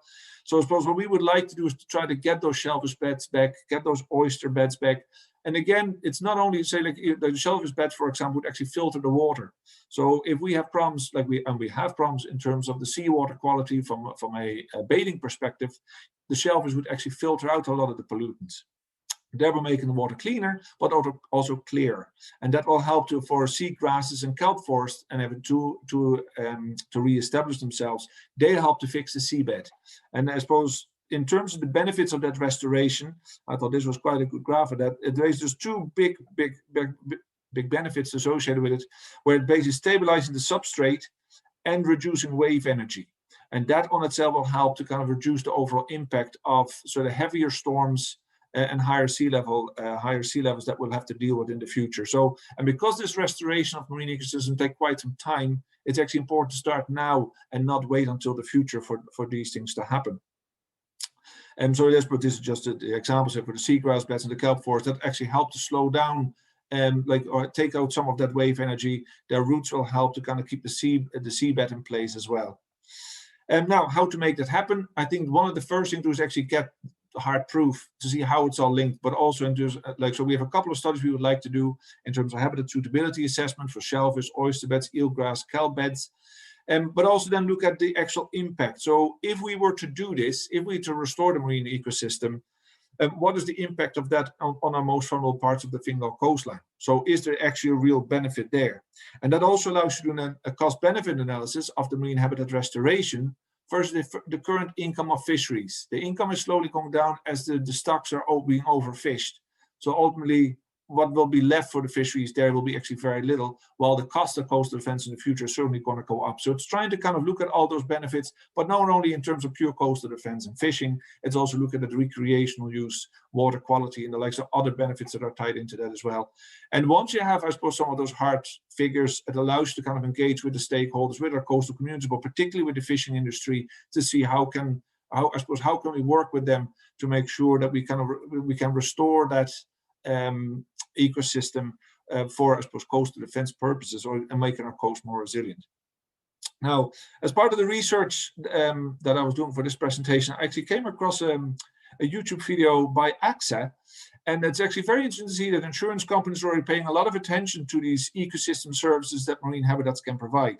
So this is just a slide that I took from their presentation. I've put a link underneath that, certainly go and watch that. But they kind of were able to calculate like that these reefs that you see here in blue, there is the value base of assets that they protect behind them. So say in this case, so these blue areas here, it's 154 million euros of assets that they protect behind it. If they weren't there, they basically would cause millions and millions of euro of damage. So they're actually now interested in to make sure that these reefs actually stay in a good condition. And not only that, they've also started insuring coastal reefs now. I think it was in Mexico, Quintana Roo.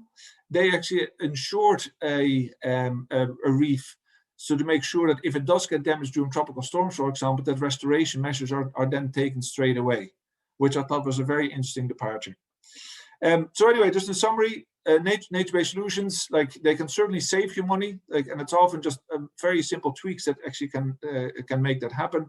There's always multiple benefits to be had for it, and I do think in terms of when people are considering options, nature-based solutions should always be included as an options assessment. We usually look at hard engineering, nature-based solutions are not really considered, and I think that's the other point that I would like to make, because I think it will help to kind of get a much wider perspective on how to deal with some of the problems we were dealing as part of climate change, and in terms of the global coastal communities as well, as to what solution might be out there for them to deal with this.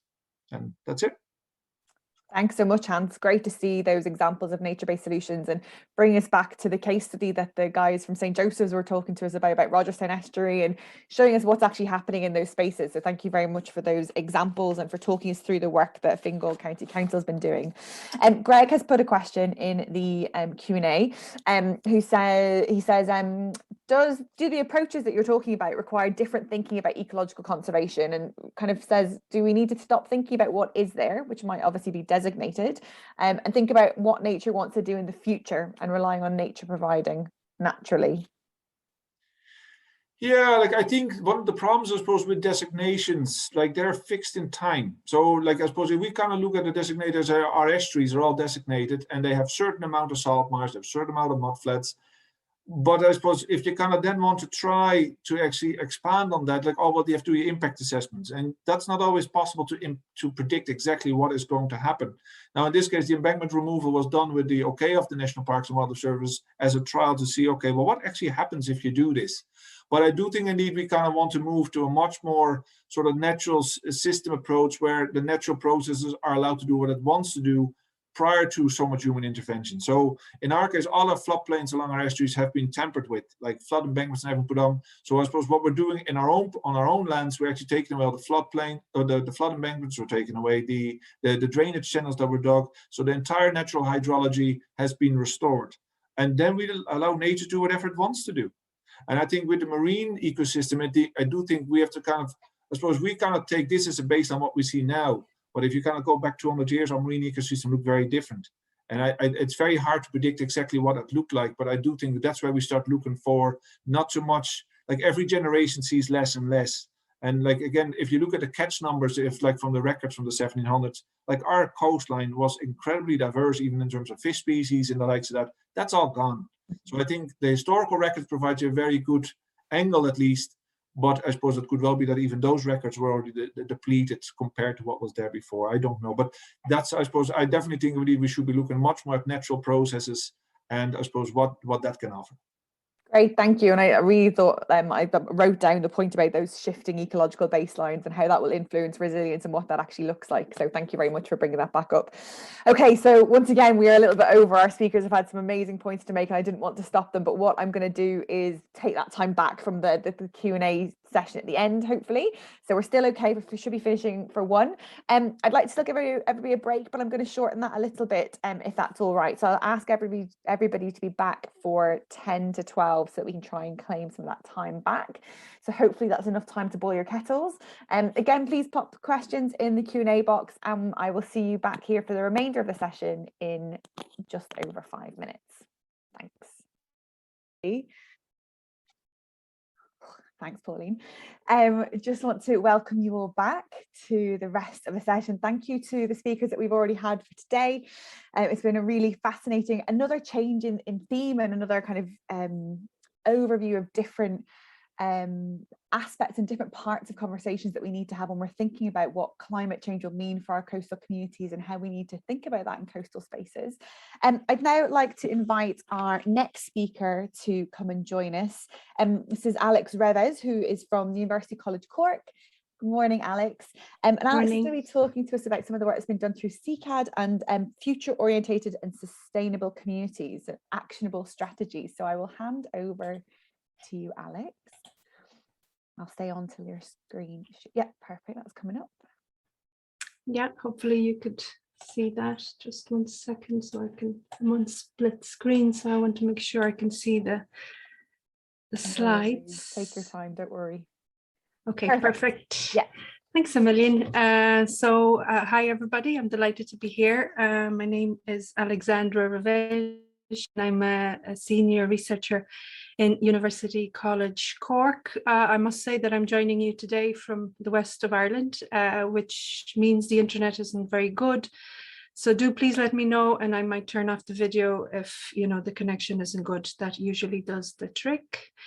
So today I'm actually going to talk about a project that I've been into it called the Imagining 2050 project, and we'll be sort of considering future-oriented perspectives in terms of sustainable communities and moving on from visions and the development of visions to actionable strategies for change. Just to give you a background in terms of what the Imagining 2050 project was or is, this is a transdisciplinary consortium. And we actually had the benefit collaboration from a lot of different researchers and people from different fields, as well as communities in Ballincollig and Athlone. So the transdisciplinary component was really important for us, and we benefited, we kind of merged social science insights with physical science insights as well as community insights to sort of develop an approach towards community-led deliberative engagements. Unfortunately, due to COVID, we didn't quite manage to do all the community engagements that we wished. So we engaged with a community in Athlone, which is in the Midlands in Ireland, and it's an urban community. We also engaged with the community of Ballincollig, which again is an urban community in Cork. And we had plans ready to go to start engagements with the community in the west of Ireland, in Lahinch, which was going to be our rural coastal community. And unfortunately, because of COVID, that didn't happen. So there's definitely a gap and a limitation there in terms of our engagements today. And I'm delighted to hear all of the insights that you had to offer, and I wish I had more to give in terms of the coastal environment as well. So you sort of a brief background in terms of where we're looking at in terms of the community engagement and why the Imagining 2050 project came about. So the role of community engagement in achieving sustainability has changed, and it has changed from past efforts to sort of designing energy efficiency technologies, developing renewable energy sources and new markets for these, where sort of the communities were sort of taken as a given, you know, and understood as users, consumers, to more increased calls for greater community engagement and public participation, which acknowledges that there's a diversity of communities and engagement that is needed. And also that there's a need for a wider transdisciplinary sort of context in terms of policy and research in this insight. So the drivers, I suppose, for engagement and participation are broad now, and they include, you know, promoting awareness and engagement, developing more sort of social acceptance of new energy technologies and new systems, new solutions, translating knowledge into action, ensuring that there's, you know, a strong sort of laying ground for social and environmental justice in the solutions and the transitions that we set in place. Also in terms of self-determination, which really speaks of the fact that, you know, when we're sort of developing services, we should really be including the people who the services are dedicated to, and also in terms of innovation, which is a great potential there. So in that context, I suppose it's important to acknowledge that, you know, community engagement is at best understood as a sort of an umbrella term that encompasses a huge amount of sort of different forms of engagement, some of which come in and out of fashion, others merge, others, you know, just go quiet for a bit. So in that context, I suppose the Imagining 2050 project was interested in looking at this whole space of deliberative democracy that is emerging and that is responding to the fact that there is a need to promote societal engagement beyond the ballot box. And that speaks of the fact that, for example, we have problems in our democratic systems. For example, representative democracy in terms of, you know, we're witnessing lower levels of engagement and trust in our elected political members. Also, you know, we're seeing lower levels of engagement with political parties. In terms of direct democracy, we're seeing also direct democracy such as referenda. We're seeing that there might be issues there in terms of people making decisions based on a robust set of information, that people aren't being manipulated, or that the decisions aren't being made in terms of a siloed way of thinking, that we, you know, make decisions also in terms of taking into account the consideration of how that might impact others, our community, more in general. So then deliberative democracy is emerging as a thing that, you know, is changing citizen engagement beyond the ballot box. And we were interested to bring this idea to the local level, to the community level, and see how that might look. So we have democratic innovations such as participatory budgeting and citizens' assemblies, but these are usually something that is sort of developed from above and financed from above. So we wanted to see at how that could look at from a grassroots perspective. So the design and delivery of these engagements is something that can be changed and tailored to reflect different needs and different contexts. And for us, the local context was important here, and we drew from the deliberative democracy sort of principles of equality, inclusion, and reasoned judgment, ensuring that diverse and respectful discussions of proposals were based on facts, on the needs of others, and on the future. So these are really important principles in terms of a deliberative democracy, that there's enough space for neutral facts from coming from different perspectives that are on the table. Also that we consider not just our own issues, but also the needs of others, and that we take the future into account. So for that reason, these engagements tend to be long drawn engagements. And for us, there were 2 weekends in each community where we sort of developed visions with our communities. We also wanted to sort of take into account that while these deliberative moments are important, there are a moment in time, and that they were important in terms of making, the approach more actionable, and to sort of give continuity to the approach, to sort of frame the engagements within a wider stage or a wider sort of process. So we sort of developed or refined the deliberative approach at local level into this, what we call the Deliberative Futures Workshop, where there was a first stage of sort of engaging with the wider community and looking at what the community wants, what the community needs, what is the context, what is the sort of the story behind that particular community. Then moving on to the deliberative engagements, where we consider facts, future, and the needs of others, and we develop visions and pathways and scenarios around those. But once we developed our scenarios, there's a third stage where you sort of go back and you engage with the wider community again. And this time you sort of share your insights with experts, with the wider civil society, and also with policymakers to try and have a wider impact in terms of the visions that you have.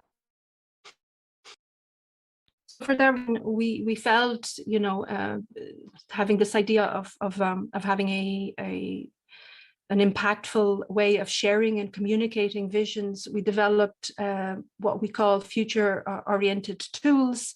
And these are not new tools; they're tools that have been around for a while, including empathy mapping, storyboarding, community mapping, audience polls, and the use of the ballot. But they're very much framed within this deliberative democracy process, and they're sort of promoted in a toolkit that was one of the end results of the Imagine 2050 project, as a sort of easy to use sort of tools that communities can take to develop, to have their deliberations at local level, but also then to have more accessible and visually friendly outputs coming from these engagements. So I'll just touch on 2 of these tools. One of them was the empathy map, and the empathy map is a great sort of tool in terms of considering the needs of others, and also in terms of considering the future. An empathy map is a very good human-centered tool for moving us beyond our own worldview and link in with the worldview of others. It's good in terms of drawing out unexpected insights. of synthesizing, of categorizing and making sense of existing knowledge that we might have concerning a particular cohort of people. But it's also good in terms of discovering gaps in our current knowledge in terms of, how we think and see about different groups in society.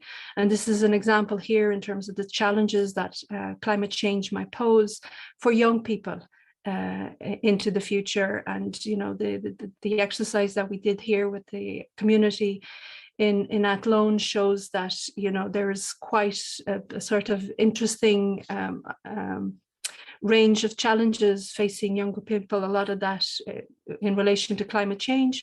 Some of that caged around sort of uncertainty, undefined life paths, and sort of social unrest.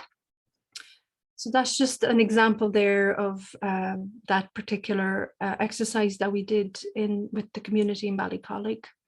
The other tool that we used was community mapping, and that's been around for quite a while, but in terms of the deliberative process, we felt it was really a good tool to sort of engage with communities and engage not just in terms of visioning things that you might want, but also integrating scientific knowledge with community knowledge in terms of sort of negotiating what would be a good vision for the future in that particular context. So the mapping approach in this sense bridges the gap between top-down scientific information and community-based understanding.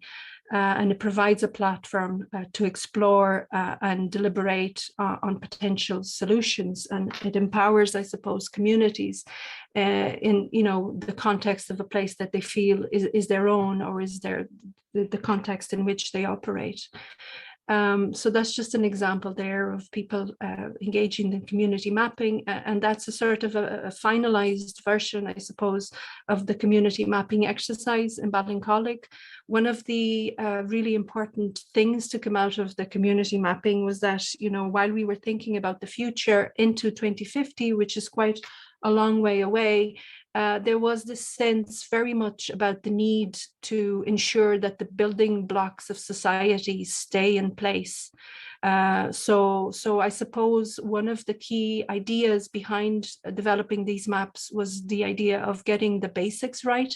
So there were no flying cars and there were no, amazing technologies. It was just about getting the basic rights to sort of move communities towards the needed transition into a low carbon and climate resilient society.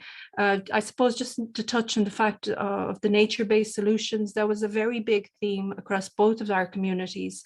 And there was a sort of emphasis, for example, there's a big park there in Ballincollig, and that was seen as important in terms of, maintaining that and restoring that and working with that. But the idea was that it's not good enough to have one park, or one green big area in the city. It's important to connect that with others. So the emphasis was on green corridors and expanding that across the community, bringing more green spaces into the community. So I suppose just to finalize with the thought in terms of move on from the development of these visions into more actionable strategies. I think it's interesting to bring this idea of bridging the gap. And it's important because there is a sort of potentially our present day reality and what we aspire the society to be in the future. And that might be for a range of reasons. Vision is just one of those reasons. You need champions, you need drivers. There may be potential tipping points. Disasters, floods, storms often work as tipping points. They're not the ideal tipping point though, because in times of crisis, sometimes decisions aren't made in the best format. And other areas like policy, research, communication, supports, and finance are also important. And I think these, bridging this gap and understanding this gap is very important at local level, because you have to really immerse yourself to understand how can you drive the process forward. So moving on, just to say that we do have a toolkit that's available on our website, and we also have proceedings from other workshops, as well as an animation on the deliberative engagement process. And just to acknowledge the amazing work and contribution from a lot of people, communities in Athlone and Ballincollig, and our colleagues in UCC and Queen's University Belfast. And I'll leave you with my contact details if you want to get in touch. So thank you very much. Thank you so much, Alexandra. I'm just gonna do this so I can see it. It was a fascinating talk, and I think again just some really great examples of how we can ensure we're engaging with our communities and to make sure we're doing it in a meaningful, inclusive way that creates ownership and supports that sustained engagement that we've been hearing about over the last couple of days. And also some of the topics that I think Saoirse brought up around inclusivity, but also trust. I think that came out very strongly in her talk yesterday about a feeling, particularly from young people, there's a lack of trust in government and lack of trust in decision makers. And how can we build those relationships and I suppose repair them as we look to the future, because that's crucially important. So thank you so much for that talk. There's a couple of comments in the chat box where people are asking you to pop the links that were on the last slide in there. If you've got time to do that, that would be great. And while we move on to the next speaker, I would also encourage people to pop any questions that they might have for Alexandra in the Q&A box, and we'll come back to them in the discussion panel. So thank you again, Alex, and I'll move on to Fernanda Stori, who is part of our CCAT team, who's going to talk to you about coastal climate adaptation in Ireland, drawing on some of the case study work that she's been leading for CCAT. Hello, everybody. I'm going to share my screen, share desktop. And so I'm going to put this here.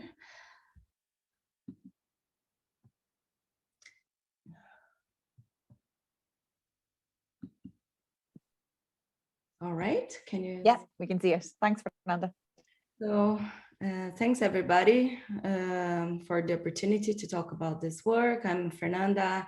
I work at MARAI Environmental Research Institute at University College Cork, and I'm part of CCAT team.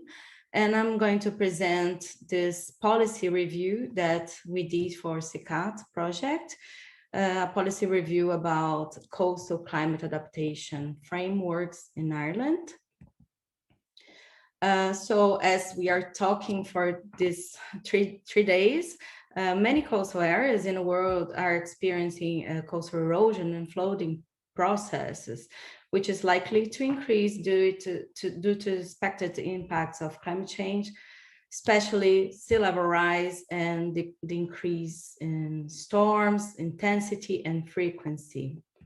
So many studies have proven the correlation between the concentration of greenhouse gases and the rise in the global mean temperature and the global mean sea level. So this correlation is proved already, and we have seen a rise in the CO2 concentration in the last years.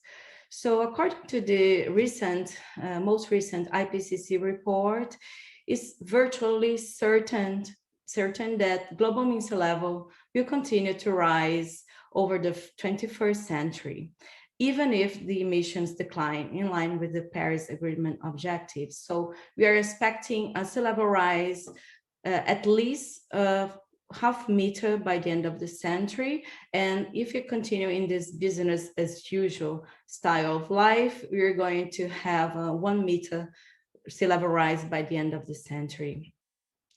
So considering that more than 600 million people in the world, which is 10% of the world population, lives in coastal areas that are less than 10 meters above sea level, so this is a big problem for our future.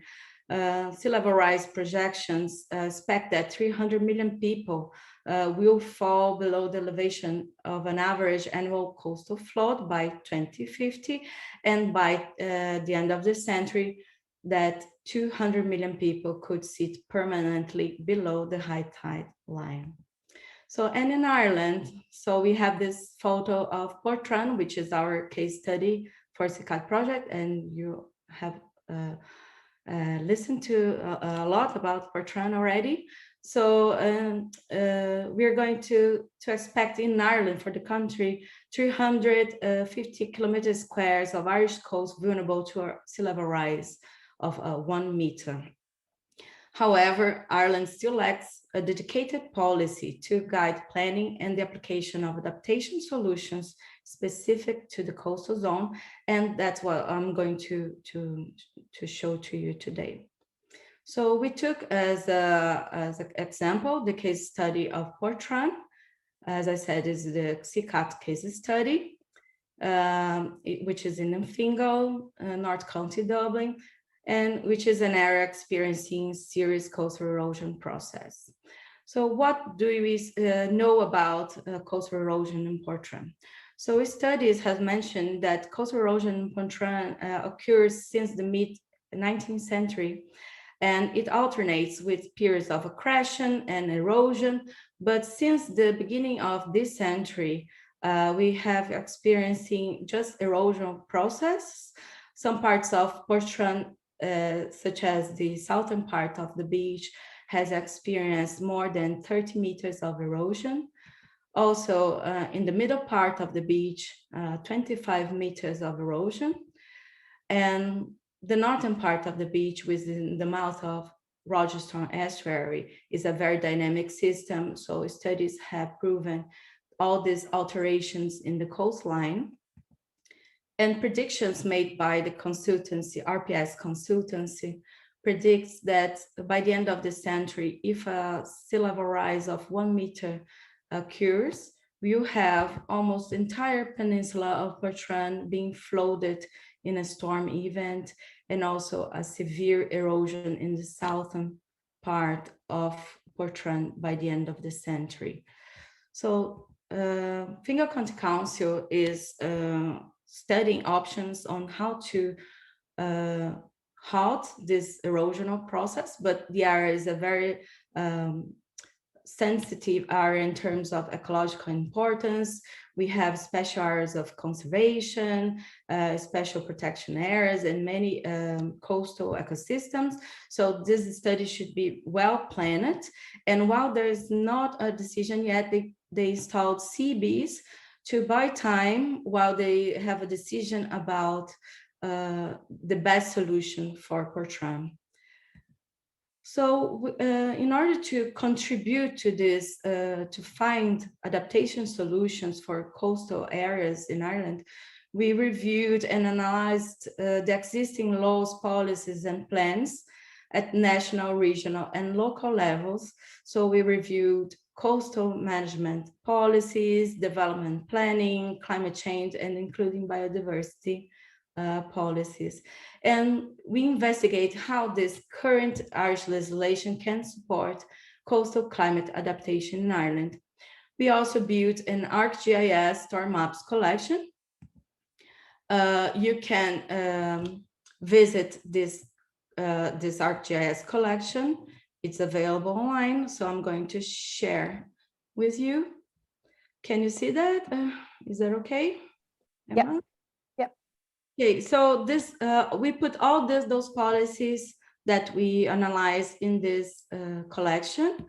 We had the support of the intern Xin Rigong from University of Peking, China, that support us in doing this, and also our ArcGIS expert Chiara from CCAT project, and all CCAT partners, members that reviewed this tool with us, and we want your opinions on that. We are launching this today, and we also have a feedback form so you can contribute to improvement of this resource. So you can find in the first button, the introduction, an explanation about the resource, the aim of the resource, which is to put in one single place all policies that are important to understand coastal adaptation in Ireland. So this diagram shows all the reports and policies that we analyze, the acts, development plans, climate change plans from a national level, regional level for Great Dublin area, and also regional for Fingal area. And you'll find also interactive timeline with all those policies. So you click on this timeline, and then you can interact with those policies. So clicking, you can find a policy, and clicking here, you pop up a window with the PDF of these policies.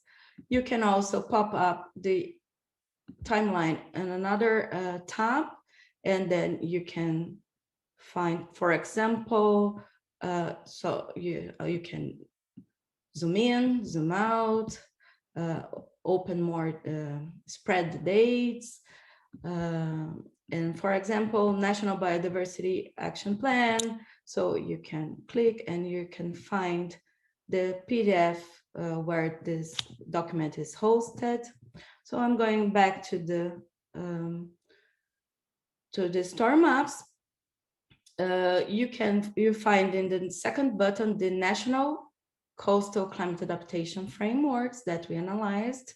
And we also have a mobile version, which is more, you can have a better experience if you are using this resource in your cell phone. So you can see all those policies for coastal zone management, planning and development, and climate change for the national level. And you can read the PDF directly on the tool, or you can also pop in a new tab and read the PDF. Sorry, my computer is a little bit slow. I'm not going to go through all the tool because it's very long, and you can have time to do it later. And in our third button, you will find regional and local frameworks for the Great Dublin area and to Fingal. Okay, so I'm going back to my presentation, and just don't forget to provide your feedback here. By the end of the tool, you will find the feedback form, and we really want your opinion on that. So I'm going back to my presentation.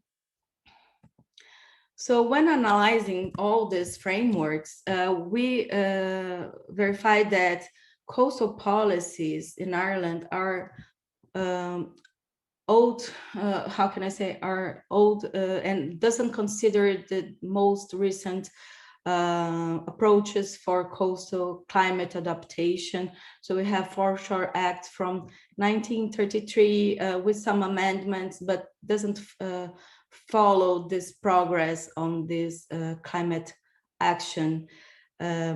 Even the recent National Marine Planning Framework, there is still a divide between the sea planning and the land planning. So we need a framework that congregates, integrates the land and the sea, which is the area where coastal erosion and flooding occurs. Some of the other tools, such as development plans in Ireland, and also climate change plans, they also consider adaptation solutions, but at the national level, not specific to the coastal zone. And we also analyzed biodiversity and flood sectoral adaptation plans. So all those frameworks, they provide different terminologies for adaptation solutions. So we found gray adaptation, which is related to engineering solutions, green adaptations, which is related to natural-based solutions, or green infrastructure. Also, we found terminologies saying about nature-based solutions, ecosystem-based solutions, as Hans just presented to us. We also have hard and soft engineering terminologies, which is different from soft adaptation. Soft adaptation solutions involves alterations in behavior, regulation, so it's a social adaptation. And there is an OPW guideline, which is this minor flood mitigation works and coastal protection scheme, is the only framework that consider solutions for the coastal zone and they provide for do nothing, do minimum, hold the line, advance the line, and manage realignment, which is the realignment of the coast protection schemes. So none of those adaptations or policies consider the option of managed retreat, which is the relocation of people from areas prone to coastal erosion and flooding. And that doesn't have an integrated approach as well. So in September 2020, the Irish government started the National Coastal Change Management Strategic Steering Group, which is chaired by the Department of Housing, Local Government and Heritage, and the Office of Public Works, the OPW. And this group aims to provide a framework for key decisions to be taken on how Ireland can best manage its coastline in light of the risks of sea level rise and frequent sea level events and coastal erosion. So coastal communities should be aware and accompany the work of this group, and also participate, be vigilant of the work of this group, because it's a very important initiative from the Irish government, and they are proposing to have a coastal framework in the coming years. So my remarks are that despite this extensive available information about coastal erosion in Ireland, sea level rise, and etc., the current governance system has failed to respond to past and current change in Portrane and also in other parts of Ireland, because there is a lack of ability to act. The Irish governance system is too centralized, and local authorities cannot rule their own territories according to the Local Government Act from 1925, which is the first Irish law after the independence, and inherited the British governance system of counties and this kind of governance system. And Ireland has made progress in the management of climate hazard. We saw many policies and frameworks coming in the recent years. However, priority is given to the general flooding issues. Coastal erosion remains a problem in many coastal areas in Ireland, and local authorities have often approached the problem on a reactive basis instead of a preventive basis, due to this lack of clear guidance from the central government. So whilst the state has an extensive law and policy framework, we observed a fragmented sectoral approach.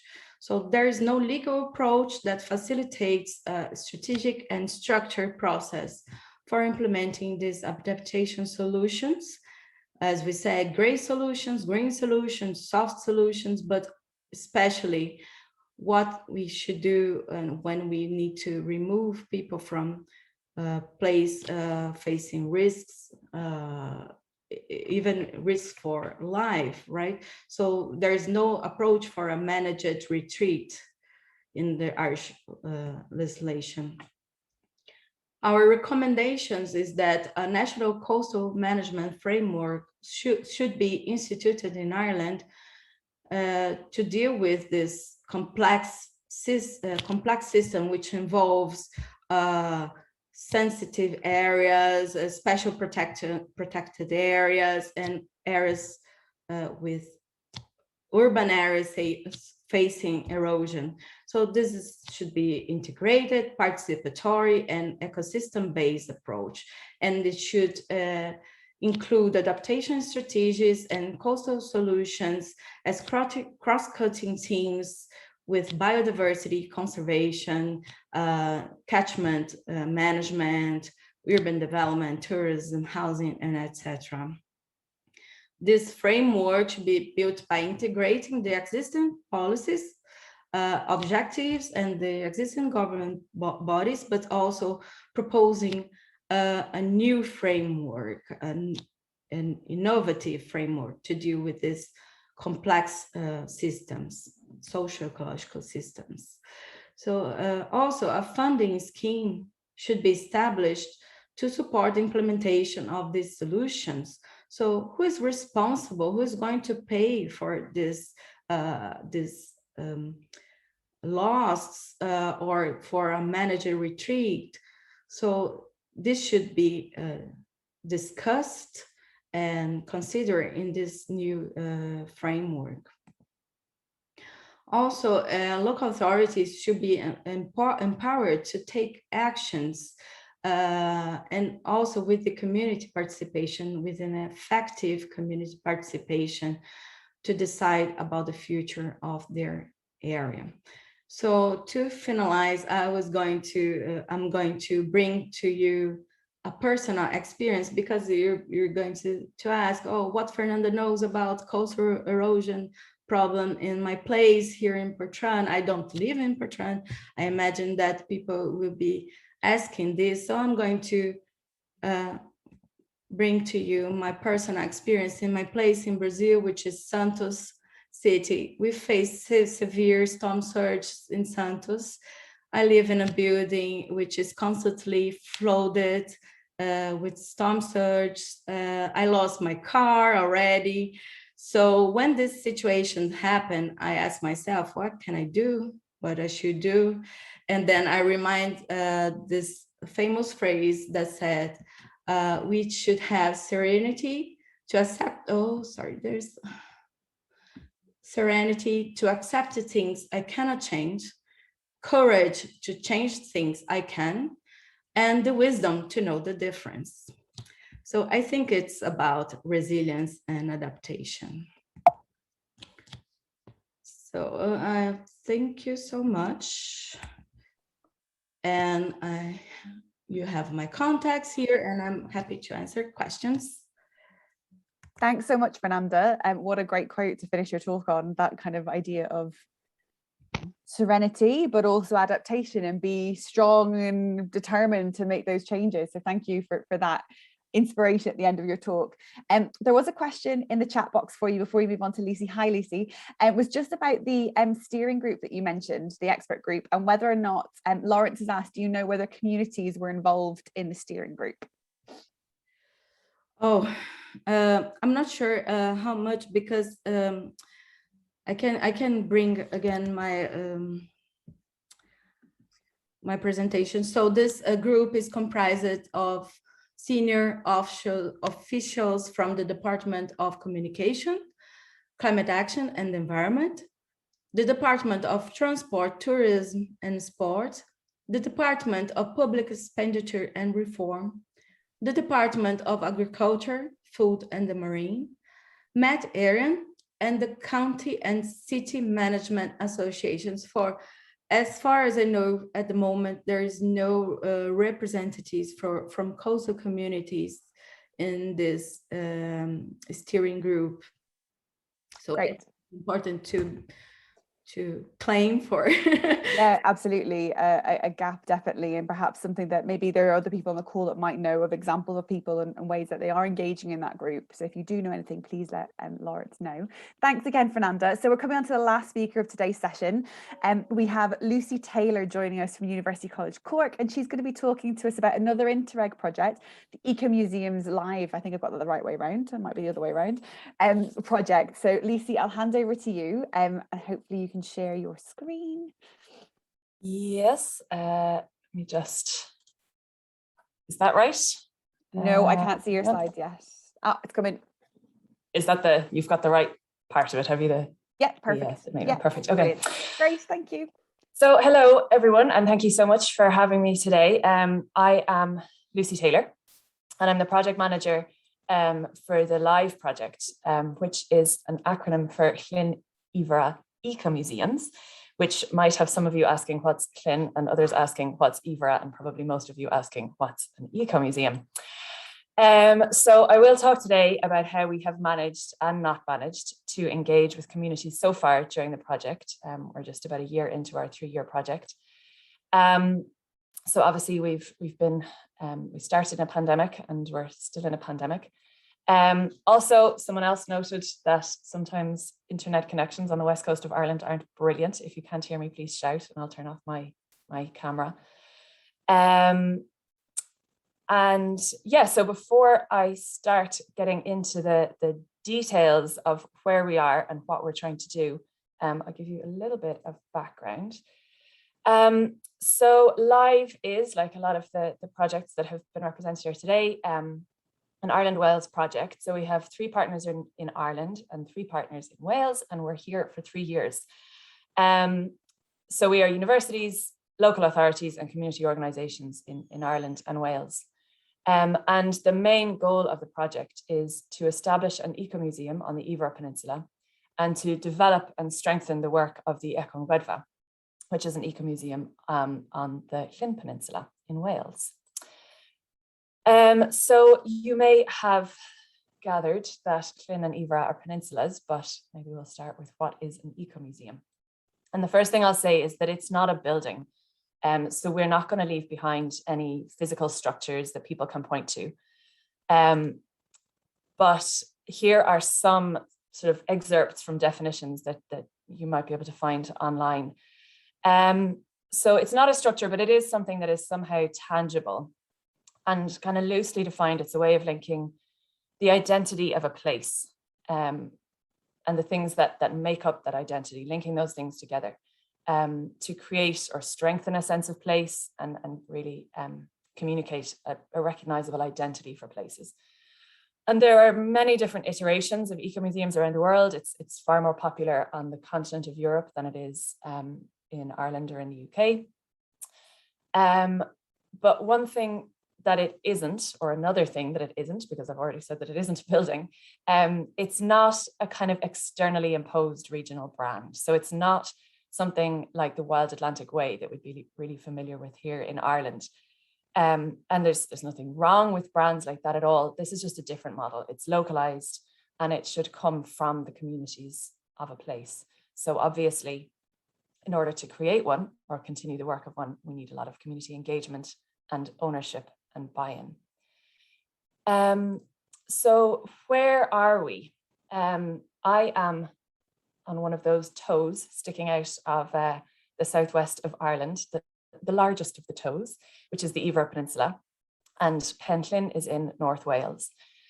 So they're both beautiful scenic places, and like so many regions in the world, that means that they have both benefited and suffered from tourism.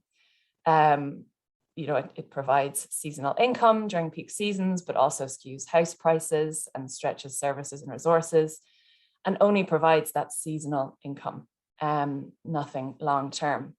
In Iveragh in particular, you've probably heard of the famous Ring of Kerry driving route, which brings coach loads of tourists into the area every year. Some villages benefit, but some of them really don't. And I'd probably say most of them really don't benefit from that kind of tourism.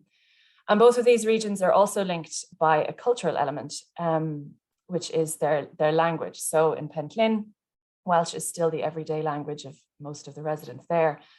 And in Iveragh, it's not quite true to say the same, but there are still large pockets of Gaeltacht, which is a region where Irish is still the main language. There are a number of schools where the children are taught through Irish, and it is something that is still trying to be promoted and kept alive in this region as well. That's where we are. So where are we going? Well, like I said, we're trying to establish and strengthen eco-museums. So we're trying to develop this community-led and cooperative structure for tourism in these regions. And we're really focusing on the digital aspects of that. So trying to work together and come up with a way to make best use of the natural and cultural heritage of both of these areas and form that into a really strong digital identity. We're also trying to develop lots of resources for local people and visitors to use, and these are really based on good quality natural heritage information. We're hoping that this will help the regions to attract slower tourism, more engaged visitors, and we're not trying to increase the overall numbers of visitors per se to these regions, but maybe spread them out over a longer time period and an extended season. We hope that this will foster renewed awareness of unique local identities and create more confidence locally, and also that it will have socioeconomic benefits. And we're hoping to leave behind really strong networks that manage these eco-museums. Certainly on my side in Ireland, the LIVE project itself is not going to manage an eco-museum structure. it will be a network that is developed locally. It's no coincidence that the way we want to work in Live maps very closely to the 5 ways of working outlined in the Wales for Future Generations Act, which is the guidance that we use to ensure that we run a project that is as sustainable and as ethical as we can make it. There's no real equivalent for this act in Ireland, so we're kind of just using the Welsh Act as our blueprint, but it does map to our sustainable future in Ireland and also to the UN Sustainable Development Goals. So in all of our community engagement, we really try to remember the 5 ways of working on this slide and incorporate them as best we can into our project activities. So these are long-term thinking, so not just being reactive, which has been mentioned earlier today, but trying to come up with solutions and strategies that will work into the long term. At a very minimum, we're trying to prevent harm, so doing no harm, but really we're trying to do much better than that and leave behind something good. The project itself is a collaboration, and we're working hard to collaborate as broadly as we can with stakeholders in the regions and other bodies outside of the regions and other eco-museums as well. That's really core to the project. We're trying to integrate as best we can all of our activities into other policies, what other people are doing, and integrate other projects into what we're doing as well, and involving people as widely as we can, which is something that a lot of people have also mentioned today. So while not everybody will be included in the EcoMuseum structure, it's important that everyone gets a say, that if they want to say something, they're heard. We don't just listen to the voices that shout loudest and speak to the existing committees. We really try and involve more people. And so I think it's a given to say that everyone here knows the community engagement is not simple, especially at the moment, but COVID is not an excuse for every challenge either. And it would be really easy for me to present to you just the things that we've done and that we're proud of, but I don't think that would be quite a full picture either. So we have found it challenging working during COVID. It's very hard to engage widely when you're physically distancing and consciously distancing yourself from people and people can't see you. We're working in regions that have their own context. I'll go into those contexts briefly in another moment. And also, some of us work for big institutions. I'm an employee of a university that's based in a different county. So I'm here in Kerry, but there's still that risk of being seen to be imposing ourselves into things. Timelines of funding, as I think you all probably all know as well, don't always match to the amount of time that's required to achieve the things you want to achieve. And when you really want to do things right, as I alluded to on my last slide, that's not always easy. And my colleague, Arwell Jones, who I think is here today, he said the other day when I asked him about the challenges that he's seeing, this was his point, is that closing the loop at the moment is really difficult. We have tons of ideas and the communities have tons of ideas, but it just seems extra hard at the moment to finalize things, to implement and finish and move on to the next idea. So it's just as if we're gathering this big library of ideas some days and not actually managing to see everything through. So back to the places that we are. This is not a very beautiful slide, but I kind of threw it together, apologies. Prior to Live, I think about 6 years ago, as the result of a very long load of work that came through the Clean Landscape Partnership in Wales, the EcoMuseum, the first eco-museum in Wales, was established. And again, this isn't a thing. It's a digital platform that links the 7 sites you can see on the screen to each other. And those sites in turn are linked by the Wales Coast Path, and each of them acts as a hub for the communities that surround them. And also, apologies if you can hear my dog yawning, also they are the gateway to their surrounding landscapes and to that museum without walls that is so central to the eco-museum concept. This has been a really successful example of communities in a small area really working together to establish something on their own terms and to do things their own way and to achieve their own goals. And I think it's fair to say that before Live started, the really heavy lifting work of community engagement had been done on the Llyn Peninsula. And so, yeah, they've achieved something, and their task now is to really consolidate and bring it forward and make sure that they're keeping up and probably ahead of policies and things that are happening around the world. In Ivra, where I'm based in South Kerry, We don't have an eco-museum, as is clear from the goal, but it would be really unfair to suggest that things aren't happening here already. We're not starting from a blank canvas. Like so many very remote coastal places, we've suffered population decline in recent years. There are massive issues with connectivity, house prices. There are lots of barriers to people being able to really live and work here in the same ways that they can do so in other parts of the country. But there is massive community spirit, and just like the Flynn Landscape Partnership, there has been an awful lot done. We have UNESCO status for places, we have nature reserves, we have existing business networks and community networks and groups that are really working hard to look after their environment. And there's lots happening. So our task has really been to try and talk to those groups and work together and try and figure out the best ways to approach some of the problems that people are facing at the moment collectively and in a way that fits with the ethos that we're trying to espouse here. But in a pandemic, it was really difficult to get a baseline and to figure out what people wanted. It had been 5 years since the project, there was 5 years between the initiation of applying for funding and the project being delivered. So that was quite a long gap. People hadn't been consulted for some time. And so we really had to go back and start again in Ivra. So again, we had to do this all online, which is less than ideal. But we started off with a survey of people's perceptions of their natural landscape around them. And we did this as a mapping exercise, a participatory exercise, which helped us to identify differences or similarities between the different communities, and also the landscape features, and to try and identify the areas of the landscape that were important to people for emotional reasons or cultural reasons or economic reasons. Find out areas that they knew a lot about or didn't know about and that they were interested in. We also asked people for their own ideas for extending the tourism season, for off-season tourism, and concerns that they had, and made sure that they had lots of space to say as much as they wanted, which obviously would have been a lot easier doing face-to-face work, but we didn't have that option. This was January of this year, and we were all in severe lockdown. So it was limited, but we did get some really, really useful input from those surveys. So this is an example of the responses to one question from a very small village in Ivra, one of the smallest villages.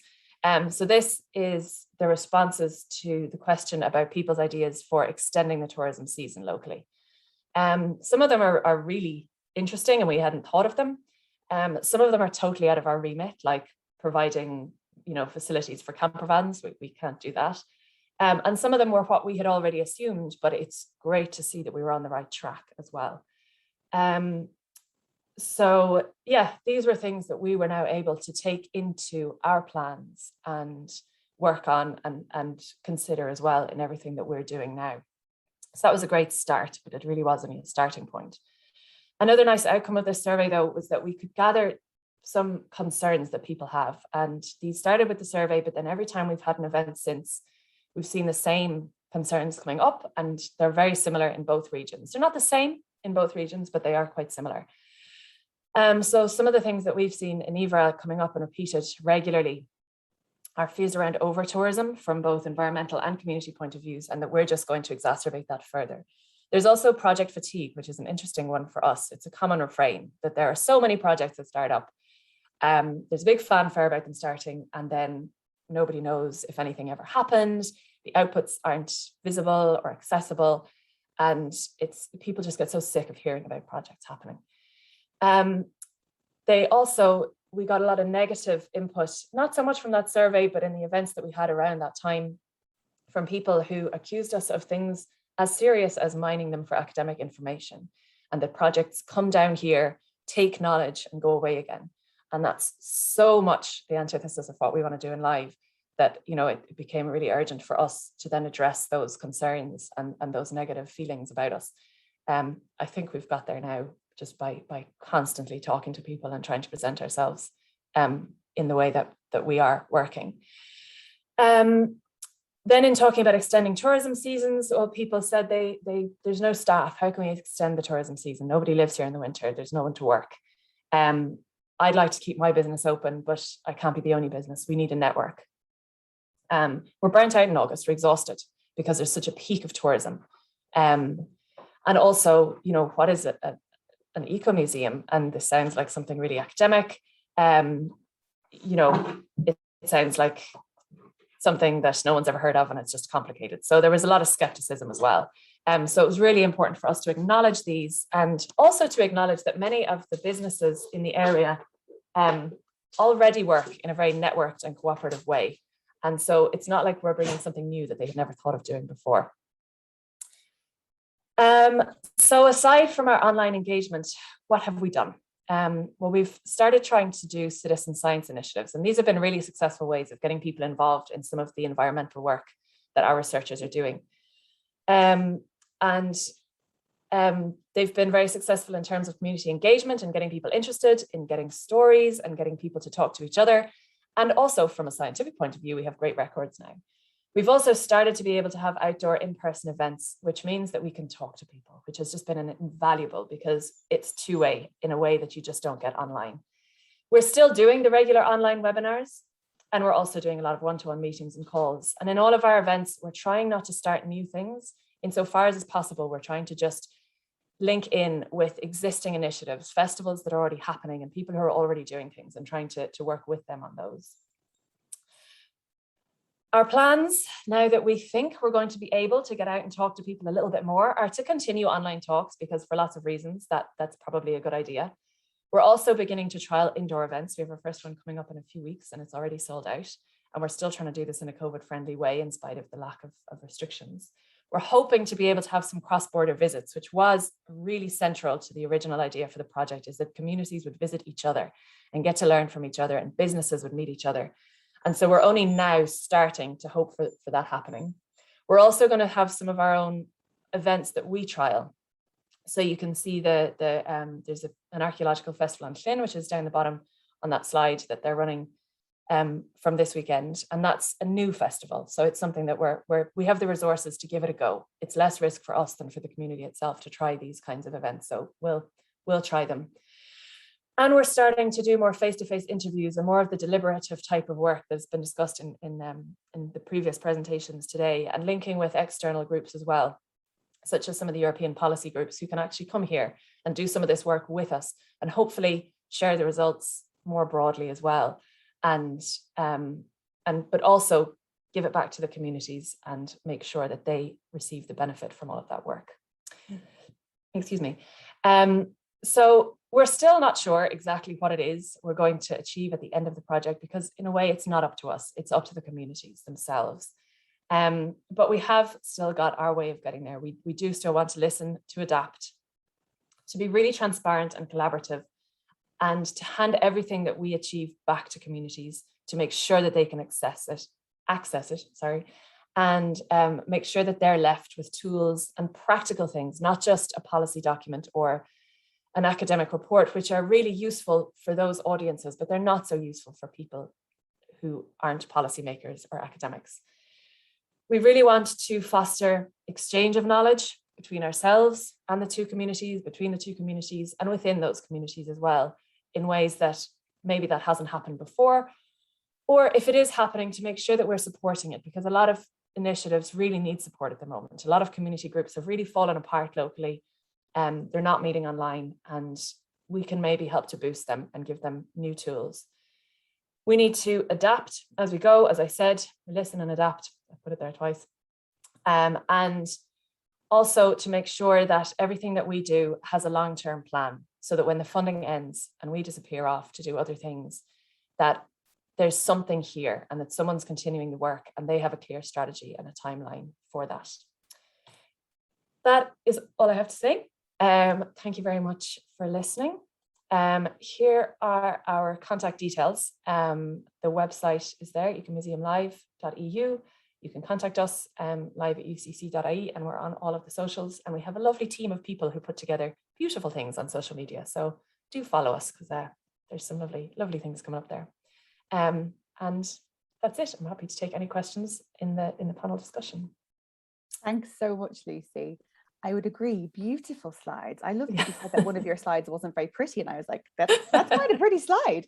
Thank you so much. So interesting to hear more about the projects and hear about those communities and how they're hopefully going to be able to work together and learn from each other. I think what I really I've taken a lot from today is the challenges that so many of us have faced around community engagement. We have our best intentions, but actually trying to do that over the last year and a half has been so difficult, particularly in Ireland, where the restrictions have been in place for so much longer and been in place, you know, till very recently. So I mean, I applaud everybody who's been working in that space across the projects that we've heard from over the last few days.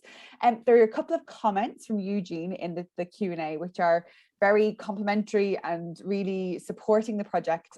One is to say it'd be fascinating to see how people's needs or priorities or perceptions have changed since COVID. And I think there's a lot of us that are very interested in that perspective and how things, you know, how people's connection to place and space may have changed as a result of being closer to home or not being able to travel abroad, and so appreciating what's closer to them and on their doorstep.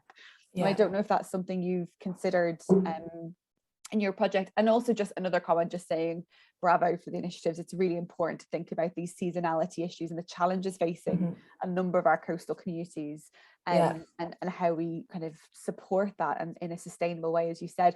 And I guess the final point you made really around making sure there's someone in place to take things forward, to really avoid and try and counteract those perhaps historical negative feelings that you can understand why communities feel, I don't want to talk to you because somebody was here last year and they said the same stuff and then they've disappeared. And you can see why people have built up those walls. And so building those relationships and having that long-term planning is so important. So thank you for those points. I think they're really important for those of us working. If you don't mind, on the seasonality and the change since COVID, just to say something slightly very quick about that, is that it has changed a lot, and we are really trying to look at that now, and some of our work going forward will look at that, because a lot of the businesses here have done really well over a really short time because everyone went on holidays in that window between lockdowns, which you might think is positive, but actually there's just been such burnout locally, because the place was jammed and businesses were really struggling to keep up, and now they've just closed. There's no one here now, and that's the issue that we're really trying to address. And so with our colleagues in Wales, very much we're trying to do this together and address it in the two places at the same time to see what the differences are as well. And so we're just about to engage in some new kind of survey work to look at that. So do stay tuned, and we'll hopefully have results from that soon too. That's brilliant. Thank you so much. Well, I'd like to welcome all of our speakers from today back onto screen. If you can switch your cameras back on. I love that the dog has come to say hi. That is amazing. I love it. My dog has been taken out for a walk so that he didn't do exactly that. It's always good to see a pet. But yeah, we just welcome everybody who is part of the panel today. And really you've done an amazing job at answering the questions as they've been coming up, and I'm so grateful to you all for doing that. And hopefully our participants have been able to see those, our attendees have been able to see those questions as they've been answered. There is a question that Greg put in earlier, and it was a general comment or question I think really relates to all of the talks and relates to all of the presentations that we've heard today, but also some of the ones that came up a bit earlier in the week, which is around, we've heard this very strong emphasis on engagement and working with communities to identify and develop visions and make people feel involved. I myself, I'm a marine social scientist. That's what I want to do. I want to understand people's relationships with marine and coastal systems. But what he said is that we see far less of how that we then convert that into action and how we actually move that into visions being taken forward, use that evidence to feed into direct policy making. And I guess I just wanted to kind of ask your reflections on that point before we close. I know that a few of you have commented in the box, but it'd be great to hear your thoughts on that process as we close today's session. So I'm going to come to Ruth first, because Ruth is unmuted, so she volunteered herself, and then I'll come round to each of you before we close. Yeah, thanks, Emma. I think that was the perfect question. So I think it's really hitting the nail on the head, because what I feel often is that, this phrase, people want their voice to be heard, so is used a lot. But what I experience is people they don't want their voice to be heard necessarily. It's not a talking shop that they're interested in. They want to see also that if they express a view, that it it realizes something else, that it is taken on board, that it influences a decision. So of course, you know, people accept that they are democratic processes, you know, you can't get your will, but they want to see that it goes somewhere. And I feel that's really important, and probably the next big challenge, to evidence also to people how the process, the avenue from voicing your view to really impacting the decision-making process. And for that reason, we are trying to really work with the local council to understand how their thinking, their process on how this is channeled into the decision-making process.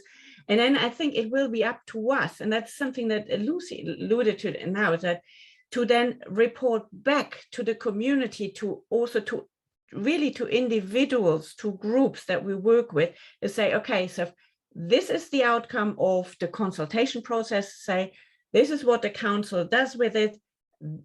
You influence this decision because of you taking the time, the effort to express your view, to visualize something. This is how you influence it. I think it's a really big task for us. Thanks, Ruth.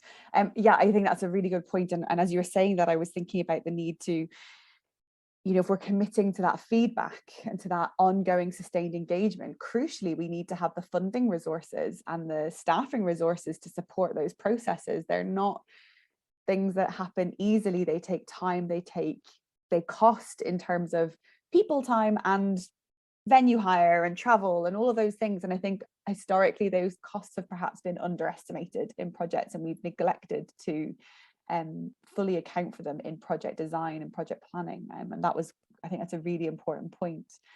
Alexandra, I'm going to come to you next. That's okay. Okay, thanks very much. That actually reminded me of another comment that was put there in terms of policies being toothless.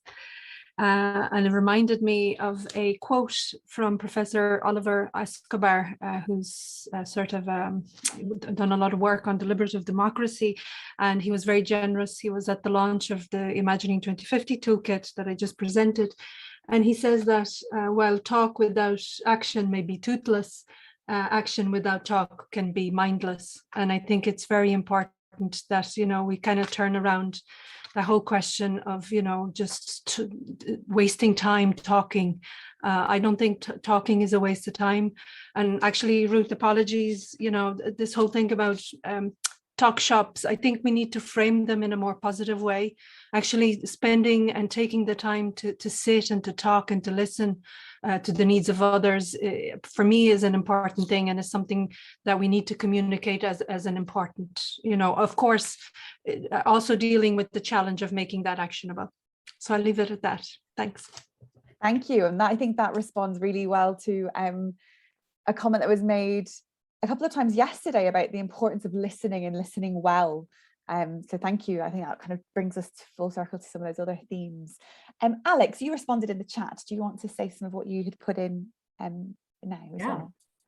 Well, I think generally a scaling up and more collaborative approach, so people are moving in the right direction. But I also wanted to talk about something specific that could happen locally with the right funding. So I was on another webinar actually before this, which was talking about, it was someone who was managing investment portfolios and decarbonisation and doing that in companies. And he was saying the action actually doesn't happen unless there's a specified person in that company who's being paid for that action. So in terms of local communities, potentially the funding could support somebody local paying for their time to take this forward locally. And I think that's what currently missing, and is because at the moment people are like, who's doing this? Who's responsible for this? Yes, we can say Welsh government or UK government, but what does that mean? How do we get that going forward? The local people don't have that connection to the wider government. So that is potentially a way that funding could be used to delegate somebody locally responsible for it, who's being paid for it, whose time is valued. A lot of the people that we spoke to were there voluntarily. They do volunteer work. They volunteer for their environmental organizations locally. We're doing lots of actions, but the question is, you have to, if you want something to be done, you have to give someone a responsibility. And I think that is, I feel the appetite would be there to do that, but it needs to be supported with funding and not rely on people's goodwill, because that runs out eventually. And, any actions they could take locally might not go further if they don't have a delegated person. So I'd suggest when the funding comes in, I think it will be taking time to have that sort of practical action delegated to someone who then is the contact that people can also speak to, and they know who that is. And there's someone taking ownership, and then that will help the community take that ownership and give that input as well. Having that named, valued person. Yeah, great suggestion. Thank you. Fernanda, do you have anything to add to that conversation? Well, that's a difficult question.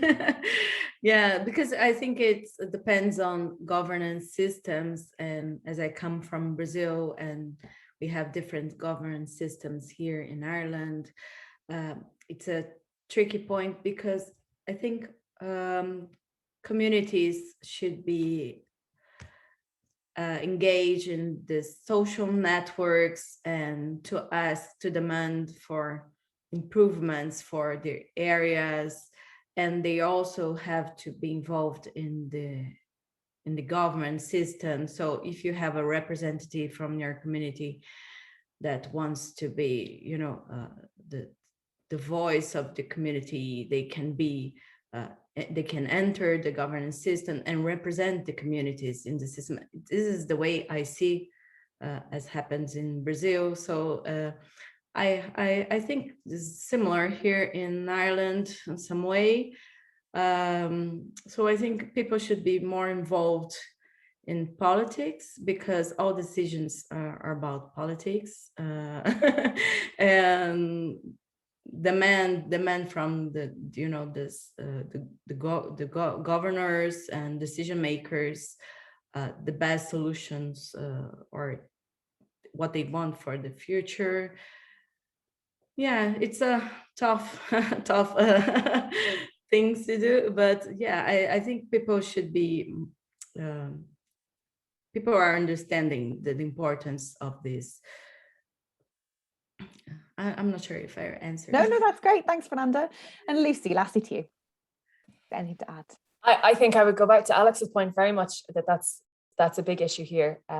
People have been listened to a lot of times, as I said, but we even get that because one of our partners is the council. We're being asked, well, what's going to happen, and are they going to employ someone to take this forward? And I don't know. I'm not in the council. I'm not sure, so I can't say that. But I think that's if you look at a place like this, and I think it's true for an awful lot of coastal regions where finding a job is very difficult. Finding a long-term, year-round job that's got that's specialized, and you can use your qualifications to do that job, they're difficult to come by. And that's also what's required to take a lot of these things forward and to really implement a lot of the solutions. So it seems like you'd be kind of killing the two birds there as well, if you could find ways to pay people and to employ people to do this work and maintain things into the future and be responsible. So yeah, I think that's a really good point and applies here. Brilliant. That's great. Thank you all so much for your responses to that question. It is 1:05, and I'm afraid we will have to close the session because I do have to run away to another thing. So thank you all so much for your input today, and for your thoughts and for your thoughtful responses to all of the questions that you've been posed. It's been an absolutely fascinating day. Again, I've really enjoyed today's talks. It's been great to hear more detail about some of the projects. I think some of the other topics we've heard about have been more conceptual and kind of ideas from government and management, but it's been really great to hear the actual project outputs and things that are happening on the ground as well over today's session. So thank you all so much for being such a great program of speakers. Hans, I'm not sure if you're still there, you've kind of disappeared. Thank you to you too. You're not on my screen.